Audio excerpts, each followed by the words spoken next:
and is 2-0 in Arrowhead Stadium. 1-0 against Patrick Mahomes at Arrowhead Stadium. We'll see if he can come through tonight. But, boy, a lot of stuff to get into. We'll talk with Matt Lane, KC Sports Network, KC Laboratory Podcast, and get his thoughts on tonight's game, what he saw from the Chiefs and the Cardinals, and positives, negatives, things that he'll be watching for tonight as well, deciding factors, keys, and things like that. We'll talk with Matt Lane about those things coming up at 11 o'clock. Matt Verderame, Fansided, will be our guest, and we'll talk with him probably about the same things. I think we'll talk Chiefs and Chargers with Matt Verderame coming up today at noon and get his thoughts on what will happen tonight. And, of course, I know it's a big game. We're going to play some sports or leisure. We're still going to have some fun. Still going to have some fun with some SOL and presented by Johnny's Tavern. Still going to give away $25. Just because the Chiefs play tonight doesn't mean we're going to rob you of an opportunity to get $25 to Johnny's Tavern. It's just going to be some Chiefs questions that are there. In fact, an entire category of Chiefs and Chargers. So we have that coming your way at 1 o'clock, and opportunities to win $25 to Johnny's Tavern, where you can go and enjoy and watch the game at said place in Johnny's Tavern, where maybe Jalen Daniels is watching it there. Not sure if you heard this morning, but Jalen Daniels' favorite pizza is Johnny's Tavern in Lawrence. That's where he goes to have some pie, and it's a barbecue chicken and pepperoni pizza is what he goes with. And Nate had a great idea, and Nate was like, well, why don't we get in contact with Johnny's and call that the Jalen Daniels in Lawrence? Feels like you should. I mean, that's an easy, if he's unprompted pimping Johnny's pizza, that's pretty good. So we'll give you an opportunity to win $25, and maybe if you're in Lawrence, and maybe if the Jalen Daniels pizza gets on the menu of barbecue chicken and pepperoni, which is an odd combination. I've never seen that before. I've never seen. It's brave. I like it. Yeah. Going traditional and also non-traditional, all in one. I was at Johnny's. I've actually been in Johnny's twice in the last week or so. No joke. But Renee and I were there before the 21 Pilots concert that was down there at the T-Mobile Center, and we went Nuke Lelouch. It had been too long. You always are banging the drum for the Nuke Lelouch. So good. It is genuinely excellent. Renee said, "Can we add a pineapple to it?" I said, "Let's put it on half." It's pretty good. Not the whole thing. Pretty good. Yeah, I didn't want to. I am pro pineapple pizza. I'm willing to take this fight all the way to the Supreme Court if necessary. You're fine. I think if you want to put pineapple on your pizza, put pineapple on your pizza. You want to have ketchup on your hot dog, put ketchup on your hot dog. That's right. It used to bother me, but then I'm like thinking about it, I'm like, wow, I'm really mad at your taste buds. We're just trying to get through life out here, man. Really upset at what you think tastes good. You idiot. I don't want to eat black olives, but if you do, that's totally fine. Love them. That's okay. Oh, I love black olives. I've tried. They're just not my favorite. I'll eat them if they're there. God, you're so stupid. But you might be the dumbest person ever by saying that. I want to replace the black olives on the espinachos with pineapple. That sounds good. Gosh, but a little pineapple on the Nuke Lelouch was good. I think it's hard to beat. You said Patrick Mahomes sucks, and what you just said was the dumbest thing you've ever said. Even dumber. Wow. No, you're right. Chargers by 900 tonight. Still doesn't matter. Cannot say anything dumber than that I personally don't love black olives. It's the worst take you've ever had. 913-912-4810 is the text line. I kind of want to get a pulse of how Chiefs fans are feeling right now. I don't know. Maybe we'll put out a poll at Sports Radio 810 on the Twitter, to see what would the category, what would the options be? Like, very confident, somewhat confident, nervous, dreading. Something along those lines. Like, does that describe it enough? Is there other, like, you guys are smart. Maybe you guys can figure some of these things out. But those are the first four things. Yeah, that's right. Besides your pineapple and black olives take, you're really smart. Other than that, what would the options be for how people are feeling right now? So I think we have to do two poll questions. The first one, I'll tweet it out here from Matt Sports Radio 810. First one, do you have a pulse? Just yes or no. You said you wanted to get a pulse, and I think that's the first way to do it. We need a pulse. Is this or is this not the XFL? Do I or do I not have a pulse? Let's play football. So we'll go, do you have a pulse, yes or no? And then what emotion, maybe it's what emotion are you most feeling for the game tonight? Excitement, concern, dread, fear, maybe. Dread and fear might be too close, but I think getting an emotional spectrum to let people pick from. We got 4 choices. I think we will be able to get a pulse as long as they do in fact have pulses. Okay. So let's go that route just to see how people are feeling. And while you are doing that, That's what I'm built for. I'm not just going to go, so how do you feel about it, Josh? I appreciate that. Just double task. Come on. I used to whenever this was occasionally a solo mission. Beards was not always the most helpful for helping me stall while I tweeted out a poll question mid segment. But I knew you'd have me on that one. I knew that I could toil away for a brilliant poll question while you talk about whatever it is that you're wherever your pulse is sending you right now. That does make me Do you have smile. a pulse? Can you check real quick? I do, actually. Got your heart rate monitor and all that? Is this or is this not the zone? Do I or do I not have a pulse? Let's Sports Radio. Matt Lane at 11 o'clock. Matt Verderame coming up at noon. Here are my early thoughts. Not necessarily early, but thoughts right now and feelings. What I'm feeling for tonight's game. How I typically go through a week is early in the week, there's confidence about what's happening next week because you kind of talk yourself into a lot of different things because the game seems like it's, 5 weeks away. Then as the week goes, it's a little bit more of all right, here are the things that could go wrong in the game. As it gets closer, I get more confident back to what I was earlier. And then as the game gets ready to start, I usually want to throw up. In big games like this. So that was the string of the Bills game at the divisional round. Oddly enough, stupid enough, I didn't really have those feelings in the Bengals week. I thought they were just going to roll. I thought the second half was going to look like the first half. I thought the whole game was going to look somewhat similar to what the first half looked like. It was I didn't your have fault. It was my fault. It wasn't Eric Bieniemy. It was you. No, it was my fault at halftime. I changed things up. I went and got a drink or whatever. Maybe I took a shirt off. I'm not sure. Maybe I put pants on because I maybe wasn't wearing them early on in the game. It was all my fault. But I wasn't all that nervous that week, which is such a spoiled feeling with Mahomes and the Chiefs in that they already lost to the Bengals early in the year, and they're playing the Bengals, and it's like, I think they're fine. They're better. Still think they're better, Solomon. But regardless, that was that week. Not enough time this week to sort of go through the entire spectrum back and forth, but I was much more nervous about this game until last night. And I'm a big fan of the NFL.com, the NFL app that has all the different games on there that you can watch the full game replay. You can watch condensed replay. A couple of days after the game, they put up the all 22. It's worth the subscription to that. I don't know how much I'm paying for that. I should probably pay attention to those things. They do such a bad job of making that product better than it should be. It should be more usable than it is. But whatever I'm paying for it, it can be worth it. It's worth it absolutely. To me, sure. Because I watched the Raiders and Chargers game in 35 minutes. The condensed game thing on its own might be enough to make it worth it. And those that break down film, the all 22 is a big deal to them. Okay, they just keep making it worse, maybe on purpose. The NFL is sabotaging their own product. Right. So like Doug Farrar from USA Today, for the win, USA Today, I think that's who he works with. I should probably know that. Around a little bit. But he put out something yesterday that was a breakdown of here are all the issues the Chargers are facing and why they probably don't have enough to counter. NFL editor, USA Today. You're good. Okay, very good. You had it. And he did like the all 22, a number of different plays. Here's the all 22. That's something he looks at. I take advantage of the condensed game.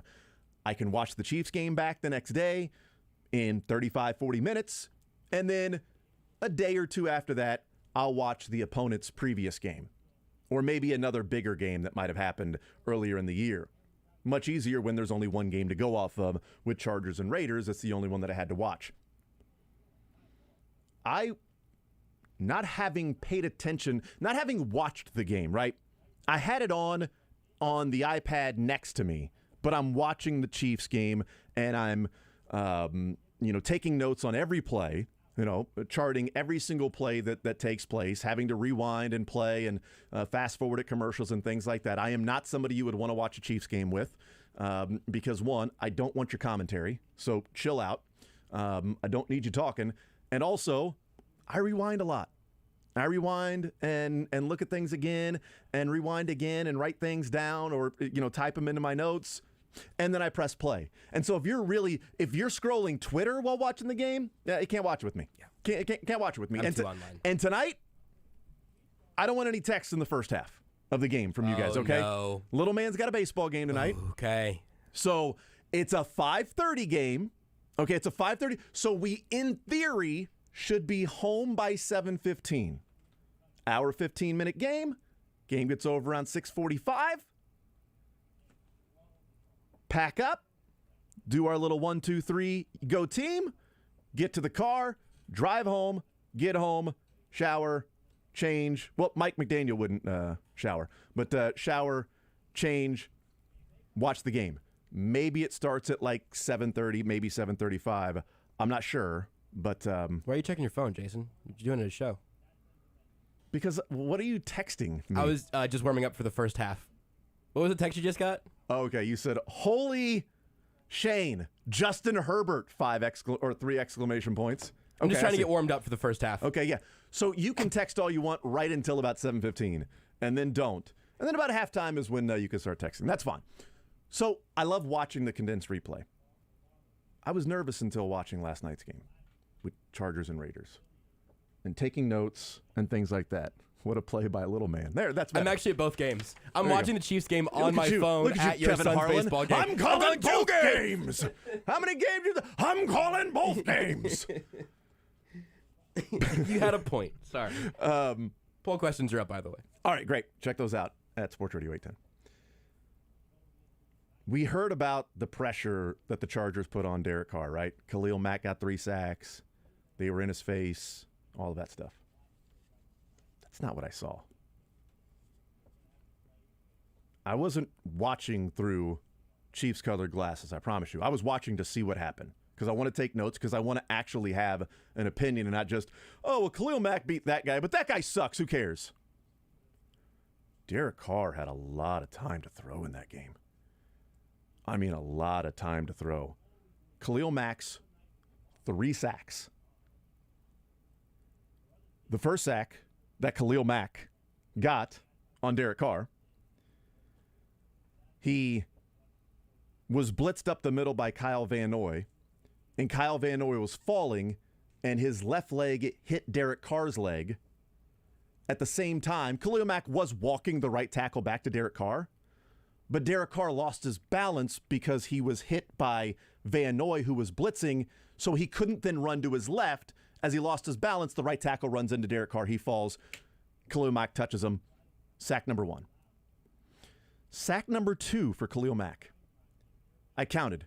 Derek Carr was in the pocket for 6 seconds. 6 seconds, and then tried to then run up to, between the center guard, try to escape and run that way to pick up the first down. And Khalil Mack then goes and grabs his leg and trips him up. Sack number 2. Sack number 3 for Khalil Mack, as I'm trying to find it with my chicken scratch writing there. It was at the end of the game. It was their final drive. It was their final drive, and it was 2nd down and 3. So they were down by 5 points because they didn't get the 2-point conversion. They were down 24-19. It's 2nd down and 3. They gained 8 yards on first down. He had 4 seconds to throw, and then he tried to run to his left. Khalil Mack got him. And then it was 3rd and 8, and he got sacked again with what I counted was 5 seconds in the pocket. Good coverage, so credit where credit is due. But I didn't see but maybe a few plays where the Raiders' offensive line just got whipped. Whipped. And the first sack by Derek Carr was Derwin James, who blitzed from the left side. So he was blitzing right off Khalil Mack's shoulder. Khalil Mack was going up against the left tackle. Josh Jacobs stepped up in pass protection and dove at Derwin James' legs, who jumped over him. And Josh Jacobs hit the left tackle's back leg, who fell backwards, and Khalil Mack then went over him, and Derwin James engulfs Derek Carr. That was the first sack of the game, is that Josh Jacobs dove at the shoelaces, and Derwin James just jumped over him and got Derek Carr. Now, would Clyde Edwards-Helaire do that? I would hope not, but he ain't great in pass protection, so maybe that happens too. But those were the sacks that they got. Derwin James, where Jacobs just whiffed. Khalil Mack, when there was Kyle Van Noy blitzing, Khalil Mack after 6 seconds in the pocket, Khalil Mack after 4 seconds in the pocket, and then 4th and 8 was, I can't remember who got the sack at the end of the game, but Derek Carr at that point was just running around and trying to find, and he got sacked. So it was good pressure in terms of they built sort of that pocket and cocoon around Derek Carr to where he tried to run and it was toast. It was done after that. So they have some players. They've got some dudes. But I'm watching that and I'm going, I didn't see this amazing pressure where Khalil Mack was just whipping ass all day. And he was getting 3 sacks and it was, Derek Carr had no chance on that. If Van Noy just dives by Derek Carr and his left leg doesn't clip Derek Carr's left knee, Carr runs to his left. And Khalil Mack can fall over the right tackle all he wants, but he's on the ground. So there are clearly opportunities tonight for the Chiefs to protect Patrick Mahomes. And should also point out that the Chargers' last points came with 6.5 to go in the third quarter against the Raiders. I believe the Chiefs to be better than the Raiders. I would agree. I believe the Chiefs' offensive line to be better than the Raiders. I would agree.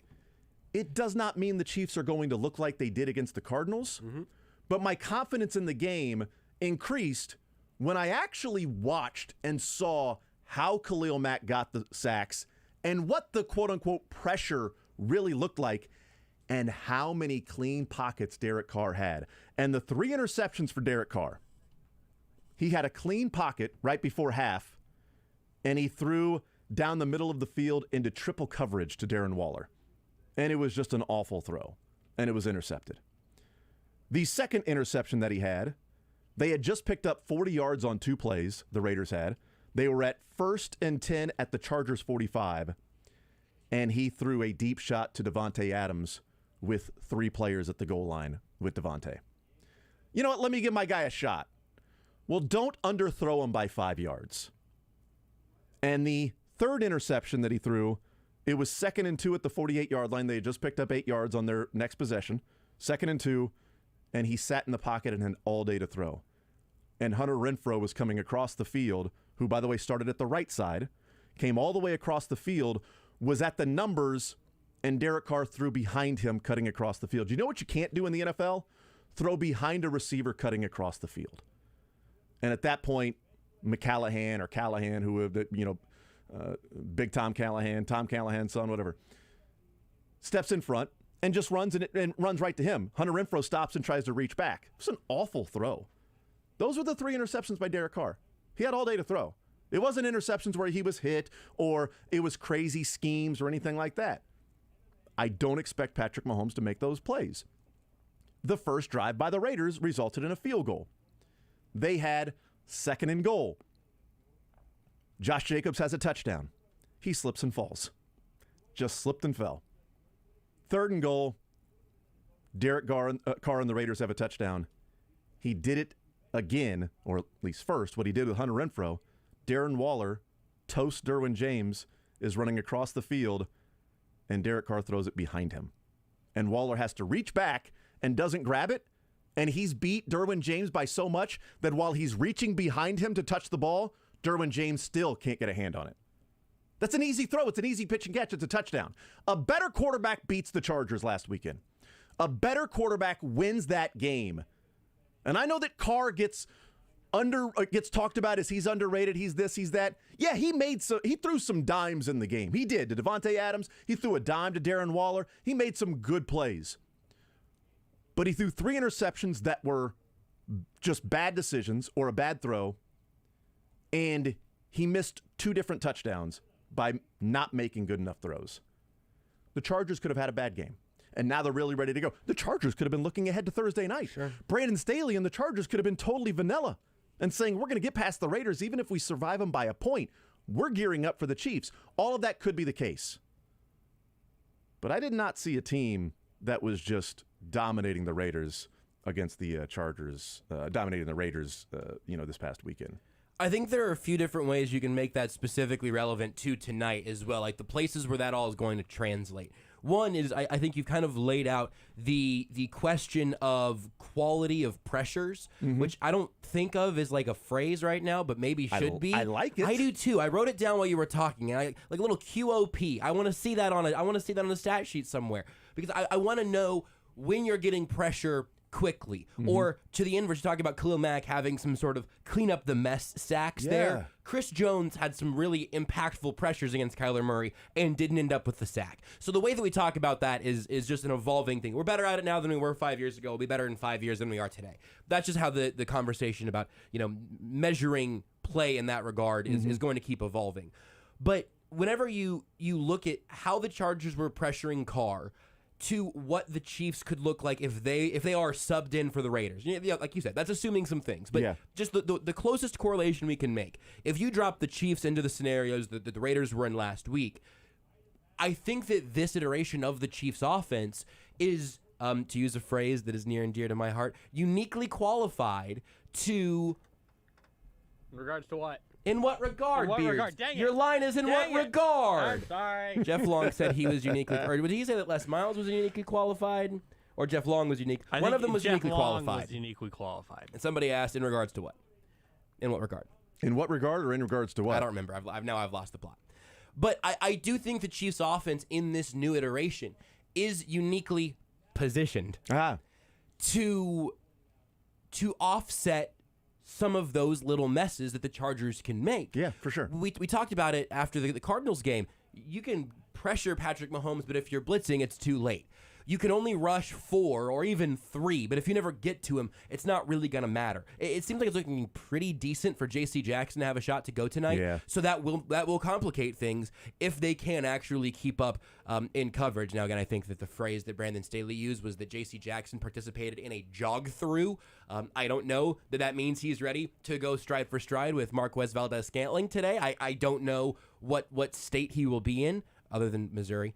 But I really think that this sort of intermediate offense that we saw have so much success against the Cardinals last week is an excellent way of continuing to keep things moving quickly without sacrificing explosive plays.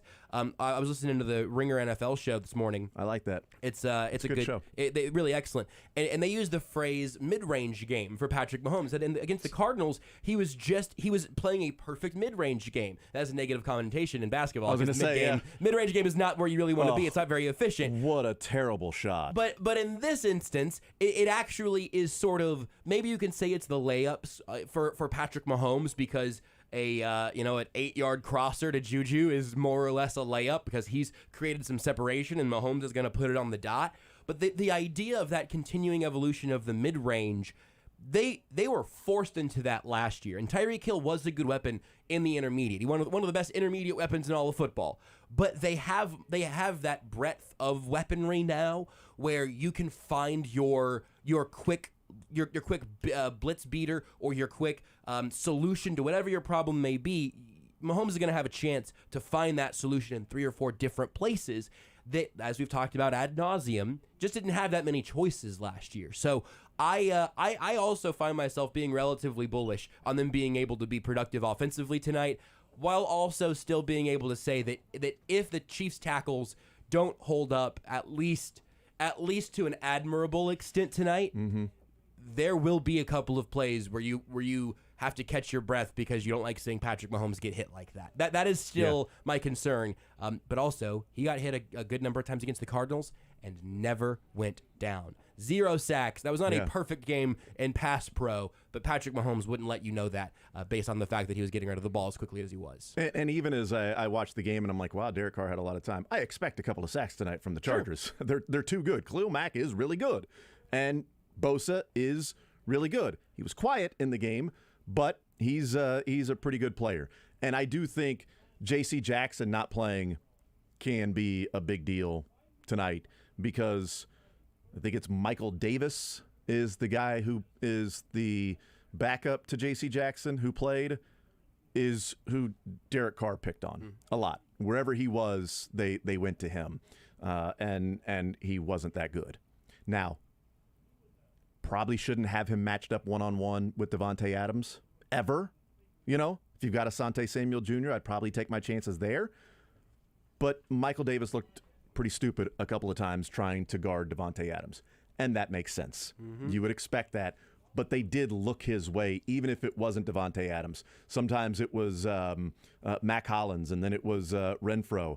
They were finding 43 on the field, and I think without J.C. Jackson tonight, if that's the case, I think the Chiefs will be looking for 43 as well.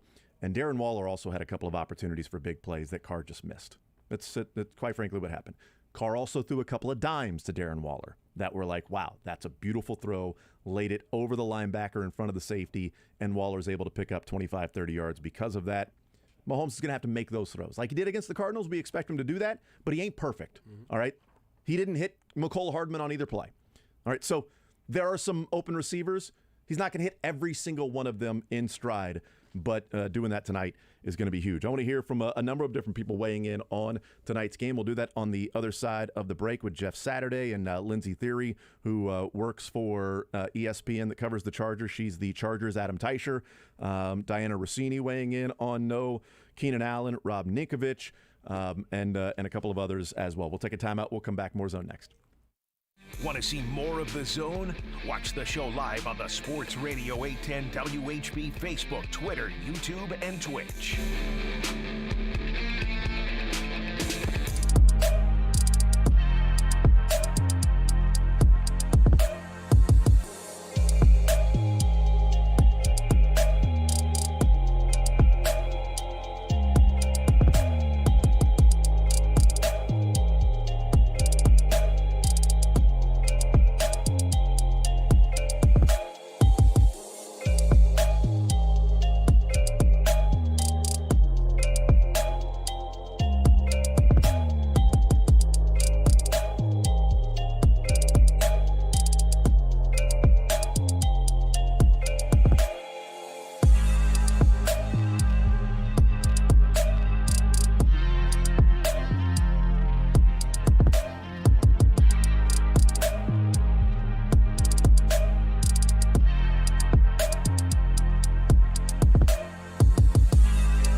The Zone with Jason Anderson. Yeah, I think I'm just going to try to progressively make this show a little more unlistenable every day, which is a pretty tall task. Weekdays from 10 to 2 on Sports Radio 810 WHB.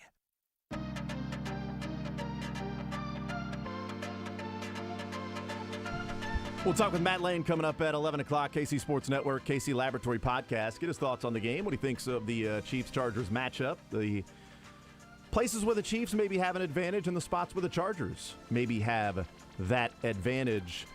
Let's hear from Jeff Saturday. Actually, you know what? Let's hear from Lindsay Theory. She is the Adam Teicher of the Chargers. And she was on with ESPN last night and talks about that with this game. You know, we look at it from, both perspectives, Chiefs and Chargers, as she's covering the Chargers, that she says the pressure is on the Chargers tonight. There's a really good amount of pressure on them to be able to perform well. Look at the off-season moves that the Chargers made. They went out and got Khalil Mack. That cost a second, sixth-round pick. They signed J.C. Jackson, who is questionable going into the game. But they made several defensive linemen. They signed, 3 defensive linemen. They made several moves in order to win the division, in order to have a shot at going to not just the playoffs, but to really a conference championship game. So there's a lot of pressure on the Chargers to win, to make it happen this season. Obviously, they have a very promising, very, very talented and skilled young quarterback in Justin Herbert, and they certainly don't want his talent going to waste. So it is a big game, week 2, and really just a big season in general for the Chargers. They spent a lot of stuff in the offseason for this. As she said, this is the first test. It reminds a little bit, and they didn't meet in the playoffs, but it reminds me a little bit of week 1 last year against the Browns. All offseason, the Browns were talking about the Chiefs and the fact that they lost to the Chiefs. They felt like they could have beat the Chiefs, and they had an opportunity to win in that divisional round game, and they didn't, and there was a play here or there. And let's ignore the fact that Mahomes didn't play the last 20, 22 minutes of that game. Doesn't matter. They came into Kansas City. They played well. Chiefs found a way to win. There's an element of that tonight with the Chargers of in the offseason, it was about how do we catch the Chiefs? We got to make the playoffs. How do you make the playoffs? Win your division. All right? Take care of the teams in your division. You can make the playoffs. And from her standpoint, she's looking at it and saying, the pressure's on the Chargers because you did all of this for tonight and for later on in the season against the Chiefs. Right. But tonight's the first test of what you did in the offseason. You studied for this test. This is the test you've been studying and preparing for. Even for year 2 of Brandon Staley, for it being the second to last year of Justin Herbert's rookie contract, in the initial form of it, and maybe the last year of him being an incredible deal, depending on how his extension eventually gets structured. This year is the one that you have to be circling for the Chargers in red ink to say this is really maybe our best chance. Maybe the window might be the largest here. And to your point, if all of that is just to get mollywopped by the Chiefs at an Arrowhead on the first Thursday night game and on Prime that's gotten all the pomp and circumstance you could possibly ask for, if they go out there and they don't look good, they get run out of the building, it's going to be the narrative on Friday. And that, look, I mean, we talk about how narratives shape how we watch this game all the time. And that is sort of the thing with like the Dolphins this year, they've gotten built up, and the second that they begin to crumble at all, first take's going to do an hour on how Tua's a fraud. After weeks of talking about how Tua's for real. That's just how that cycle goes. But for teams like the Chargers and the Bills, who we've had those conversations about, like, it's sort of weird that they're like getting more coverage on a day-to-day basis than the Chiefs.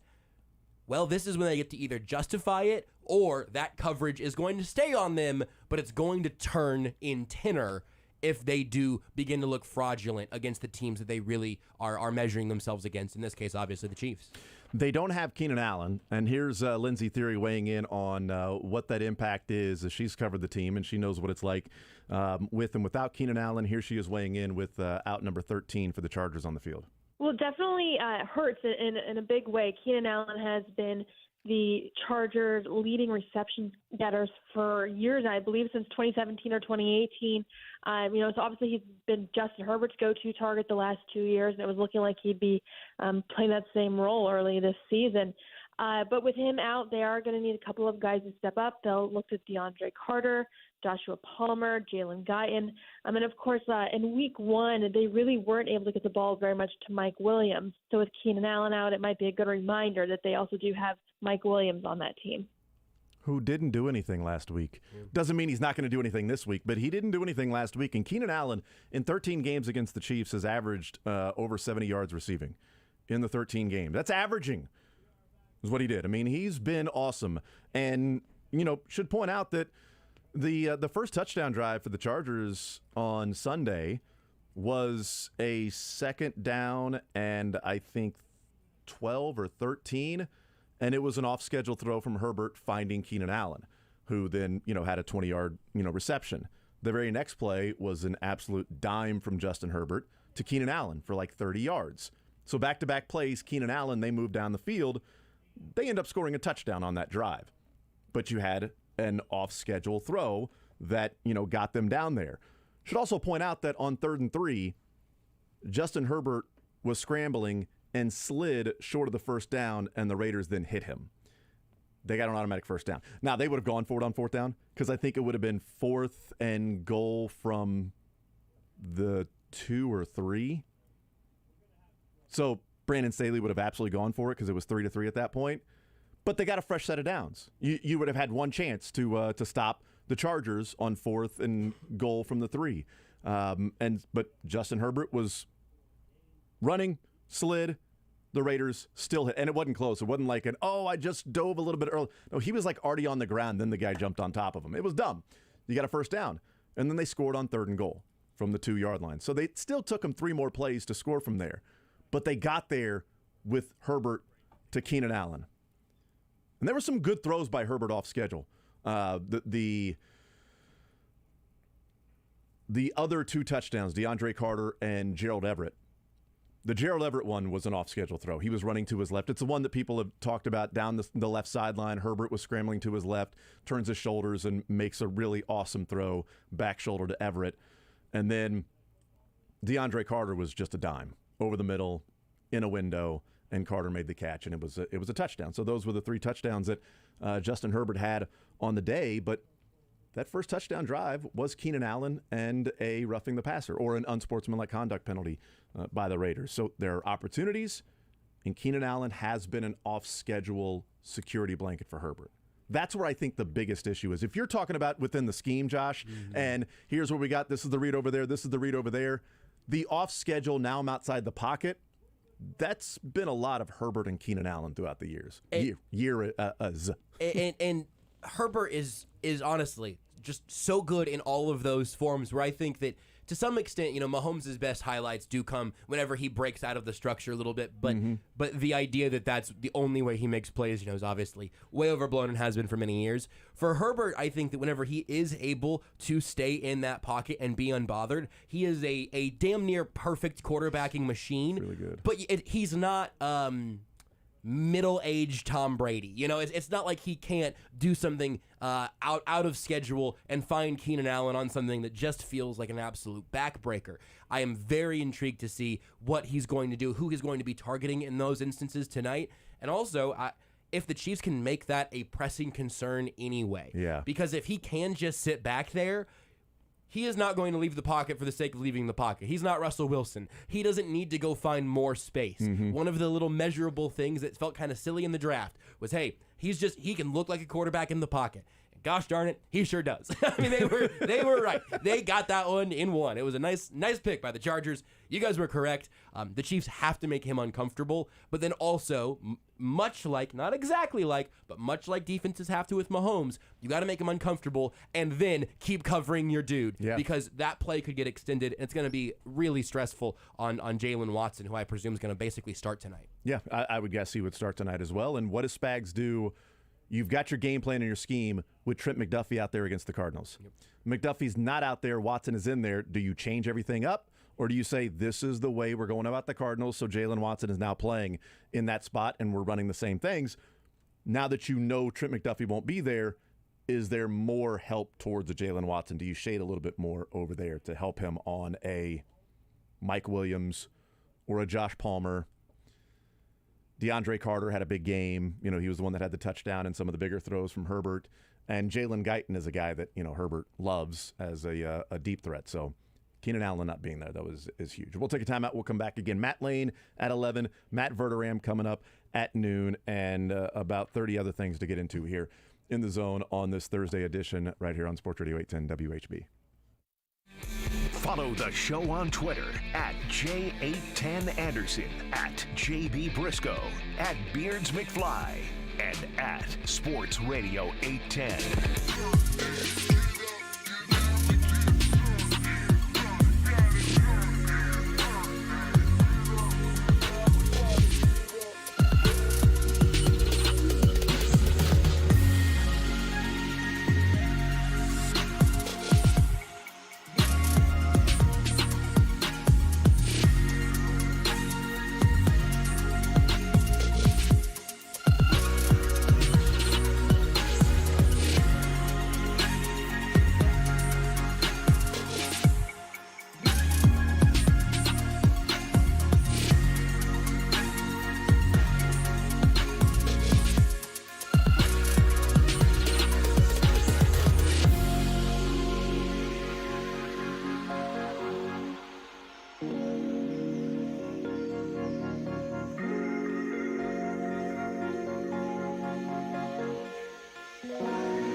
The Zone with Jason Anderson. 913-912-4810. Not going to read that text because you're a jerk. Weekdays from 10 to 2 on Sports Radio 810 WHB. All right, we continue right here on Sports Radio 810 WHB. We'll talk with Matt Lane coming up at 11 o'clock. It's getting out there, Josh. NFL Net, I talked about it with the DraftKings that Jody Fortson anytime touchdown was plus 800. Already got tagged in somebody who bet one today.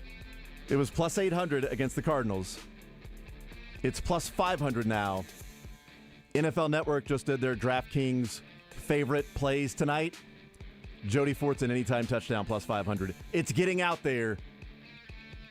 Damn it. Look, I liked the longer odds Yes. of the better dog there with the plus 800. You're still winning, but You know how I feel about Jody Fortson and Jody Fort's season. I know. These just aren't stealing the odds anymore. I told you week one. You did. Now the whole world knows. dude won like $1,700 putting that much season, money on baby. fourth season. Now it's only plus 500. Who cares? When you want Chiefs.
In the Zone Like, I didn't wake up this morning and say, I hope Mecole Hardman hurts a groin today. with Jason Anderson I hope Mecole Hardman hurts a groin today. on Sports Radio 810 WHB. I'll take Mecole Hardman's groin.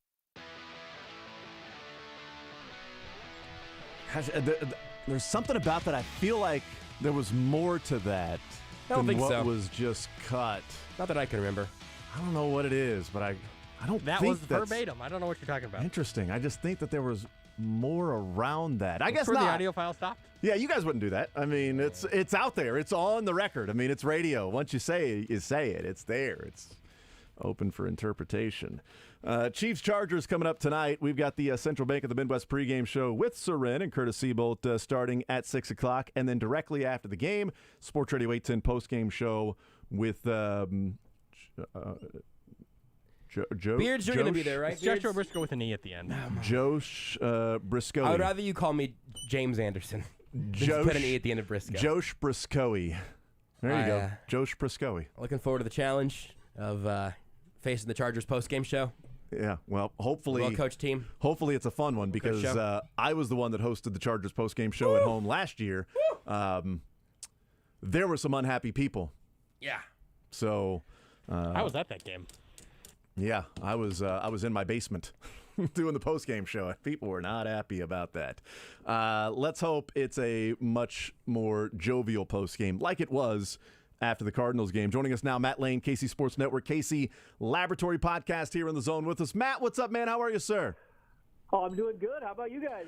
We are doing just fine. Pumped, ready to go for tonight's game, and cannot wait to see what takes place in this one. But let's start real quick looking back to the Cardinals game, which was just a few days ago. What was your reaction and takeaway from what you saw and maybe what you thought about this team, what they would look like going into the game? Boy, the Chiefs are pretty good, huh? I think so. That was my big takeaway. It was just kind of, the Chiefs are good. They did essentially whatever they wanted to. It's hard. In the NFL, nothing's ever easy, right? If something looks easy, it's the preparation, it's the game plan, it's effort. Like, something goes into that to make something look easy. But the thing with the Chiefs versus the Chargers is everything looked easy. And so, I still don't want to, discredit the game planning work or effort that guys played with, but it looked really easy for them. And, that's a good sign if you're a Chiefs fan that they came out, they looked that good for 2.5 quarters before they just kind of took their foot completely off the gas. Backups got in the game, but they looked great. So I don't think there's anything you can really complain about from that game. Maybe the only thing is not getting challenged enough for the first game of the year if I'm trying to really pick out something. So, I mean, was there anything you were surprised? It is interesting. Like, what's the negative? Well, they weren't really challenged enough by a team that, the Chiefs were like, 4 or 5, whatever the point spread ended up being, but 3.5 throughout most of the summer. It's like, wow, the Cardinals really didn't show up for that game.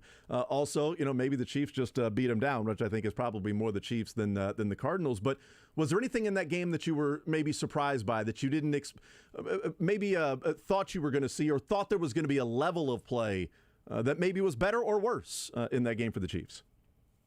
I guess a lot of what we thought that the offense might be this offseason, because it was all just everybody guessing, it kind of came to fruition, right? You got a lot of crossing concepts. You're using these big-bodied receivers over the middle of the field, not really trying to push the ball vertically a ton, although there was still some there. It just seems like a lot more timing-based stuff. Mahomes' time to throw was like the 6th lowest in the NFL this past weekend. Like, a lot of those things that you anticipated happening, even the run game got going early on with some power, some gap scheme type stuff. So you saw a lot of the stuff you were hoping for or predicting you were going to see, but it was good to come out and see them do and execute that type of offense really, really well, probably better than I would have anticipated them doing, given it's their first, the first game, the first time we've truly seen them go out and try to attack a defense in that manner. So I guess that was a little surprising, even if it was still the same general concept that we thought. Yeah, maybe surprising in how easy they made it look at times, that it kind of who was it that was it maybe Adam Kaplan that was on this morning with the Border Patrol that said it kind of looked like 7-on-7 at times with the Chiefs against the Cardinals. That it's like you see those 7-on-7 games and drills, and he's like, that's sort of what it felt like with the Chiefs and just playing a little pitch and catch with Patrick Mahomes. And whether that's an indictment on the Cardinals or really just the level that the efficiency that this offense can work at, either way, I do agree with that assessment looking back that it kind of felt like it was just take the snap, look, read, fire it on time accurately, and move the chains. Maybe that played into why the Cardinals decided that this was the week that they were going to bust out this like 54% blitz percentage on pass plays kind of defense or something that they were doing, was that this Chiefs offense came out executing at such a high level. They thought their only way to make it successful for them was to maybe muddy things up, throw a bunch of extra bodies so it didn't just seem like 7-on-7, pitch and catch for the Chiefs. But newsflash, by the end of the game, I don't think there was anything that the Cardinals could have done to slow down the Chiefs' offense, just the way those two teams were playing on that particular day. One of the questions that we had during the preseason was the ability to run the football. Maybe that was on the running backs. Was it on the offensive line? Was it on scheme and the different types of way they run the football? A lot of people came away pretty impressed with what the running game was able to accomplish in that one. What did you see from the running game? Did you see different types of runs and maybe scrapping some of the RPO? It was still there, but certainly felt like there was more of the, we're just going to hand the ball off and offensive line, go do what you do. Yeah, they definitely started out the game with actual run plays. They started out the game, they got downhill. They ran a GH power play right off the bat. They ran a counter early on in the first two drives as they were getting downhill after this Cardinals defensive line, letting their big mauling type offensive line go to work, and it worked really well for Clyde Edwards-Helaire to start. I think you saw a little bit more of that down the stretch when Isaiah Pacheco was kind of in there to run out the rest of the game. And then you still got, like you said, there's still some RPO stuff there, but even still, it looked to me a lot more like, okay, if the Chiefs want to throw a swing pass to a wide receiver, like a little screen pass or whatever, their two-man screen game, they just called that. They didn't look like they were really trying to RPO it. If they wanted to put a potential run-pass option on a little corner flare route for Kelsey down in the end zone, it looked like that decision was made pre-snap and not post-snap where Mahomes is actually reading it out, because you kind of watch that play fake on Kelsey's touchdown. It's pretty nonchalant. Like, there was no point that ball was ever being handed off. So it's just, I think generally speaking, they did cut way back on the RPOs. I will say they still ran a lot of zone runs, and that's not a bad thing. It's never going to go away for this team. I think they kind of know it too. I would prefer the more zone runs you're going to do, see more carries for Jerick McKinnon, because he still runs them the best out of anybody on this roster right now. Yeah, what did you think of the way that the handoffs were distributed between the three running backs, Edwards-Helaire, Jerick McKinnon, and Isaiah Pacheco? The first half is probably about what you're kind of wanting to see or expecting to see, right? With Clyde getting the majority of them. I think in the first half, McKinnon would have come in second. I know one or two of them were definitely zone runs. And then Pacheco gets a random, I don't want to say off-speed carry or anything like that, but you're only bringing him in for a couple snaps, I think, while the game is close. No problem with using him in short yardage, or if you want to run downhill. I do think as of this moment, I have a little bit more faith in Clyde or McKinnon to execute the reads of the run correctly. Mm-hmm. But I do think Pacheco brings a different level of physicality and athleticism that you're maybe not getting out of the other two. So I don't mind him stealing some of those carries, but I do think the bulk of them should go to Clyde and McKinnon right now. And it's good, I guess, that Clyde seems to run these gap scheme runs a little bit better. McKinnon seems to run the zone runs a little bit better. So you kind of have this synergy based around, who's out there, what runs they might excel in. It's relatively clear, I think. Visiting with Matt Lane, KC Sports Network and KC Laboratory Podcast. The pass rush, when I went back and watched it again, the pass rush was a little bit better than I thought it was on the first watch in real time. Taking notes on every play as much as I can while still watching the game, knowing the result, a little bit easier to focus on different things. What did you see from the scheme and maybe the execution of the pass rush, and were you satisfied with what you saw in week number one from how Spags is trying to get after the quarterback?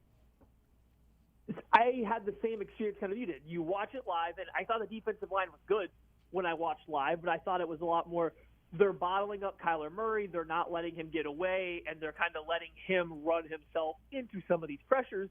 But you go back and watch, and yeah, there's still some of that. There's still they're going out there, they're trying to muddy up his escape lane. They're not trying to let Kyler Murray get out and beat him with his legs. But I think you see guys are winning a lot of their one-on-one matchups. Chris Jones was a menace the entire game there on the interior. I think Carl Ostis and Mike Dana, I kind of put them in both the same category here. The energy and the effort they were giving off the edge, like even if they weren't necessarily winning the rep, that tackle is getting pushed back a little bit, and not necessarily into Kyler Murray's lap, but they're making it uncomfortable to try to slide or step forward into it. So I think overall, I didn't give them as much credit as I should have purely as a pass rusher, and I thought that they were doing a good job as a team containing him. But on a rewatch, they were all over him, and they were making him throw early. They were making Kyler Murray feel uncomfortable and have to drop his eyes a little bit more frequently than I anticipated. So 2 thumbs up, and I think this week will be a big test for that because now they can pin their ears back a little bit more. You know, Justin Herbert's athletic, but he's not Kyler Murray in terms of escaping the pocket, so they might actually be able to be a little more aggressive and not have to worry about playing it safe in their rush lane. I don't know. Like we joke about Kyler Murray in the video games and things like that. I believe he watches film and he studies. I don't think you get to this level without doing that. And, you know, Jamarcus Russell tried to do that, you know, and not watch film or anything, and he failed pretty quickly. So I think that's the case. I don't know how good Kyler Murray is at the line of scrimmage in assessing and identifying whether it's the blitz, who's coming and who's dropping in coverage, and, you know, what Spags is going to do on particular plays and things like that.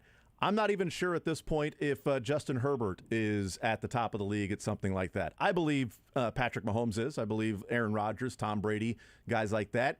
I bring that up because on the second watch of the game over the weekend, so many of the pressures and ways that they were getting after Kyler Murray was really fun to watch Steve Spagnuolo mix so many things up, bringing for, blitzing with a couple of guys, dropping Karlaftis a couple of times, dropping Dana a couple of times, showing blitz with, Bolton, Snead, and Reed, dropping all 3 of them. Then on another play, bringing all 3 of them. The Snead blitz that got there, the stunts that they were running along with some blitzes. There were so many things that they were doing that I really think it got to the point of confusing Kyler Murray as to why maybe he was quick to drop his eyes and look at the defensive line, because who's actually coming and who's dropping into coverage and things like that. Maybe that's just something that it's a Kyler Murray thing and Herbert will be better at. But I thought also Steve Spagnuolo was on his game in that one. I'm with you. I think they did a lot early in that game, so I think with the Cardinals, I do believe that Rodney Hudson's calling all of the protection stuff. So I think that when you give a center like Hudson, who's a veteran, he's really good at that, you give him a lot to worry about. He's going to call out the protection that needs to be there. So he calls out the correct protection for the look that has, both A gaps are being mugged by linebackers, or there's a slot overhanging on one side. He gets them in the right protection based on the look. But then as soon as that changes upon the snap, whether it's a defensive end dropping out, an extra guy coming, or just whatever it may be, it then does get to the quarterback to kind of have to decipher what to do next, or where the next play is. Where is the gap behind the blitz? Who's going to be open? And Kyler Murray looked a little lost in trying to do that. When the Chiefs were coming up there and showing all these different guys, it almost felt like Murray didn't trust the protection being called, and that he didn't know how to attack the rush coming behind it. Justin Herbert is still young, but I think this is something he is really, really good at. He's very robotic in the way he plays quarterback. So when he sees something, he very much knows what the next step is after seeing that. So I do think from that aspect, that he will do better. Yeah. But when you go back and watch, I don't even know if the Chiefs were giving up a lot of open things when they were doing this. Like, yes, they were confusing Kyler Murray, so I don't even know if you got to see their coverage challenge that particularly well. This week that will happen, but from what I saw in their rotations and the zone calls they were doing and how they were picking it up and passing guys off, I feel pretty good about that as well. So I'm excited for the matchup, but the stunt game, the blitzes, having so many different fronts going on for that defensive line was great by Steve Spagnuolo, and I'm assuming Joe Cullen had a little bit of influence here, just basing it on the stunts that we saw. So I'm excited to watch this defensive line as we keep going throughout the year. Visiting with Matt Lane, KC Sports Network, KC Laboratory Podcast. What do you think that matchup looks like against the Chargers? I mean, you mentioned Herbert, really good at assessing post-snap as to what's going on, who's dropping, who's blitzing, and what the coverages look like. What do you expect maybe that matchup to look like with out Trent McDuffie, but without Keenan Allen. And that's such a big deal for what the Chargers do offensively. And I've talked about it, that I feel like the off-schedule throws for Justin Herbert when he gets outside the pocket and makes plays, I just – maybe it is just, it sticks out when it's Keenan Allen, but, man, it feels a lot like it's Herbert getting outside the pocket, scrambling, and, oh, look, there's Keenan Allen for 20 yards. I definitely think Keenan Allen is their best, like, to the broken plays. He's their best late in the snap, late in the down kind of receiver. He works the best with Herbert in terms of getting open and stuff like that. However, Herbert does a really good job. We're used to seeing Patrick Mahomes on a broken play, and he's running around. He's conducting what he wants to happen. He's pointing out where he wants guys to go. He's manipulating these coverages, and he's throwing, whether it's a no-look pass, a floater, whatever it may be, all these different things. Justin Herbert's a little different. When he gets out on the move, he's looking to throw a line drive to wherever his receiver is and the defensive back. He's putting it to where only his receiver will get it. He'll throw a line drive at his receiver's back shoulder and just hope that he catches it away from the DB. He'll throw a line drive high and away because the DB is sinking underneath his receiver. He does a really good job of throwing these rocket shots to where only his guy can catch it. So no matter how good the coverage might be, he is really good about putting the ball in a place where his guy will catch it. But without Keenan Allen, that means a lot more contested catches. That means a lot more of Mike Williams having to beat a defensive back, Josh Palmer having to beat a defensive back at the catch point. And we've seen in the past that's been a struggle for the Chiefs, but I guess you'll take that every time over Keenan Allen sitting wide open because he decided to work with Herbert and got himself wide open 20 yards downfield. You'll take at least a chance to force the pass or a pass breakup over that. Without McDuffie out there, are the Chiefs' defensive backs and secondary, are they up to the challenge for winning, at the catch point and winning with some of those contested catches that Jalen Watson in the one rep against A.J. Green specifically, he recovered really well and made the play and knocked it away. I'm not sure that Mike Williams has that same play. If that's a completion, I would guess it's probably a completion, that Mike Williams' bigger body and I think better at this point in their careers. But is the secondary without McDuffie? You think that's up to the challenge of what the Chargers are going to present with the different receivers they can go to without Keenan Allen? Trent McDuffie was playing really, really well in that game before leaving with an injury. So, the Chiefs' cornerback room is definitely taking a step back this week without him out there. And there's going to be some ups and downs. They're going to get got a couple times on these contested catches. But if there was one way to spin it, this Chargers team without Keenan Allen has a lot of size at the wide receiver spot. Trent McDuffie doesn't have a lot of size. You can make some form of, very difficult case, but it can be made that maybe having Watson or Williams out there instead of McDuffie for this particular matchup might even be, I don't want to say an improvement, but give them a chance to defend some of these contested catches a little bit better just because they have that size, they have that length. And specifically in this matchup, the Chargers don't have any speed at wide receiver. No. They have a bunch of guys that run in the 4.5s, and that doesn't mean everything, but you just watch them play. They're not really pressing teams vertically. All their vertical passes come on deep play action rollouts or these broken plays where Herbert just launches the ball downfield 4 seconds after the snap.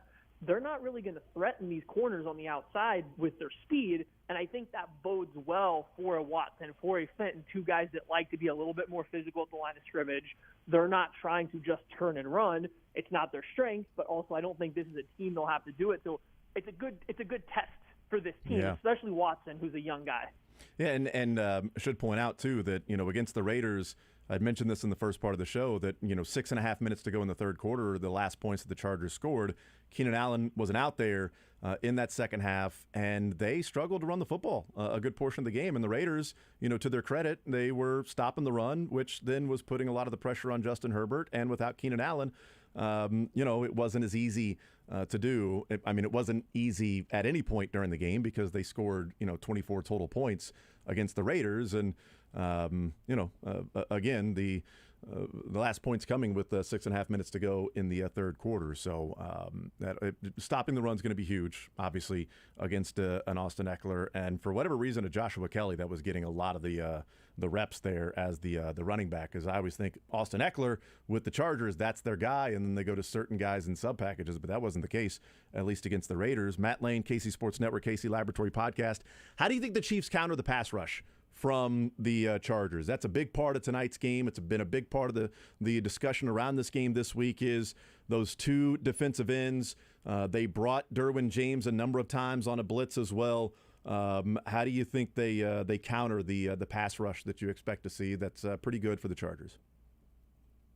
The very first point is if Derwin James is overhanging or if he's lined up, in a gap, you treat him as a pass rusher. You don't treat him as a defensive back.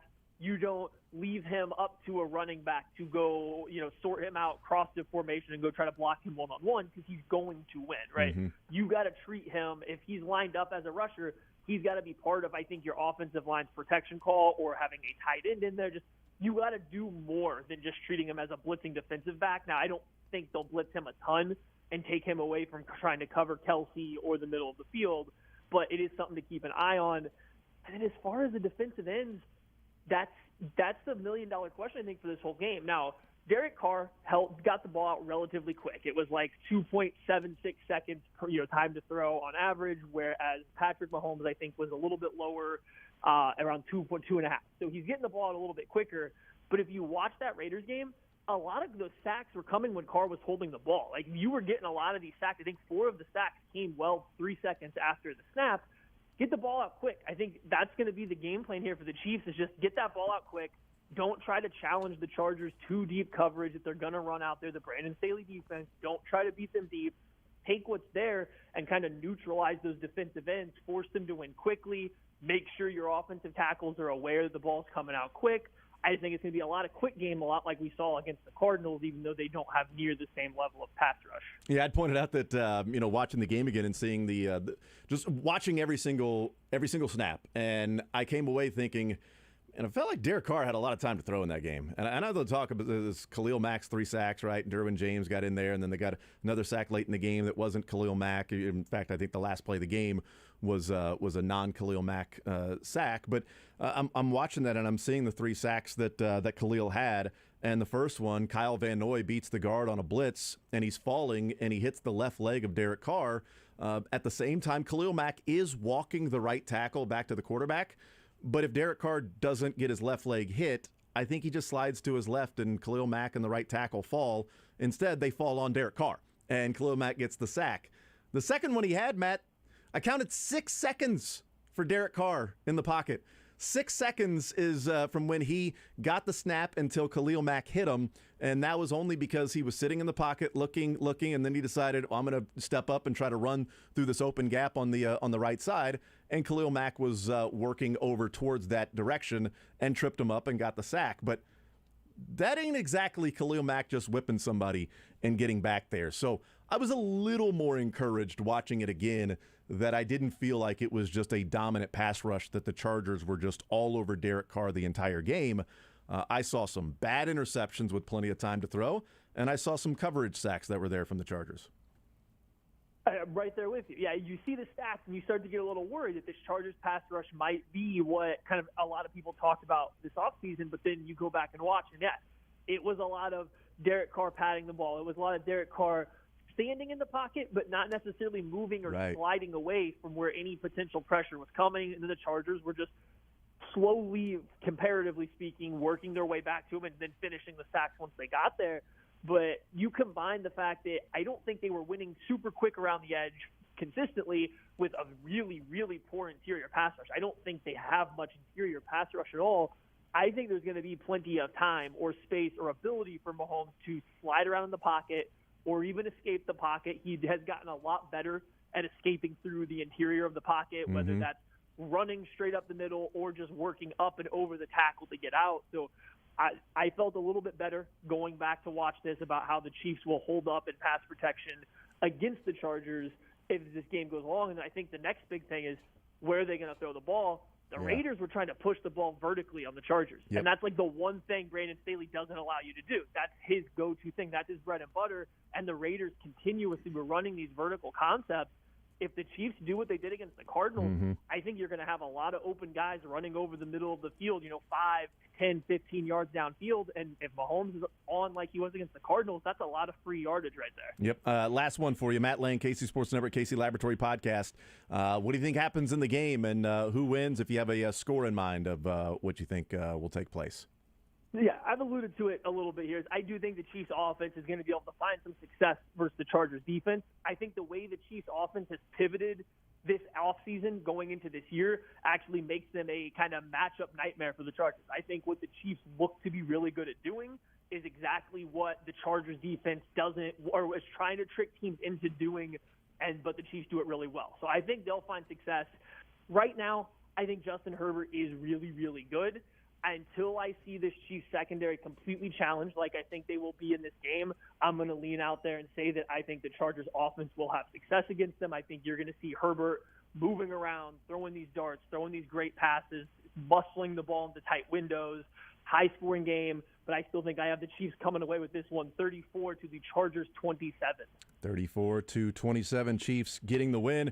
Matt, great stuff as always. Really appreciate the time, sir. Enjoy the football tonight. Should be a fun one, and we will catch up soon. Thank you, Matt. Appreciate it as always. Thank you guys so much for having me on. Let's go Chiefs. Absolutely. There's Matt Lane, KC Sports Network, KC Laboratory Podcast. Good stuff from them, and you can go check out at KC Sports Network, kcsn.substack.com, and a couple of the stories that have been up there recently. Craig Stout has the 5 matchups to watch with the game tonight. And then Matt Lane wrote about recently the third down defense, how dominant the Chiefs were in that. We talked a little bit about that yesterday, in fact. Probably should have brought that up with Matt. But we got into it and talked a lot about it yesterday. And then Ken Swanson talking about the red zone and what the Chiefs were able to do. So all those things are up at KC Sports Network right now. He's got 34-27. He's got the Chiefs winning tonight. That's right around where I'm going to end up being, but we'll find out what it looks like tonight. We'll take a timeout. We'll come back. We'll continue rolling. Patrick Mahomes, since the Raiders game last year, in 8.5 games, what he's done, and also Tracy Wolfson talking about something that we've discussed since the day after the Chiefs and Bengals in the AFC Championship game. We'll get into that next. Take the show with you by listening live on 810WHB.com, in the 810 mobile app, or by subscribing to The Zone wherever you get your podcasts.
The Zone with Jason Anderson. I'm going to get to this point and then I'm going to stop. Looking forward to it. Weekdays from 10 to 2 on Sports Radio 810 WHB.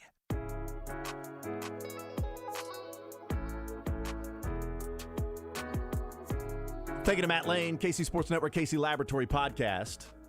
Our guest. 34-27, he's got the Chiefs winning. You know, we asked the question at the beginning of the show. One, do you have a pulse? And two, if you have said pulse, how do you feel about tonight's game? Looking at now, what's almost a little less than 8 hours to go before the game kicks off.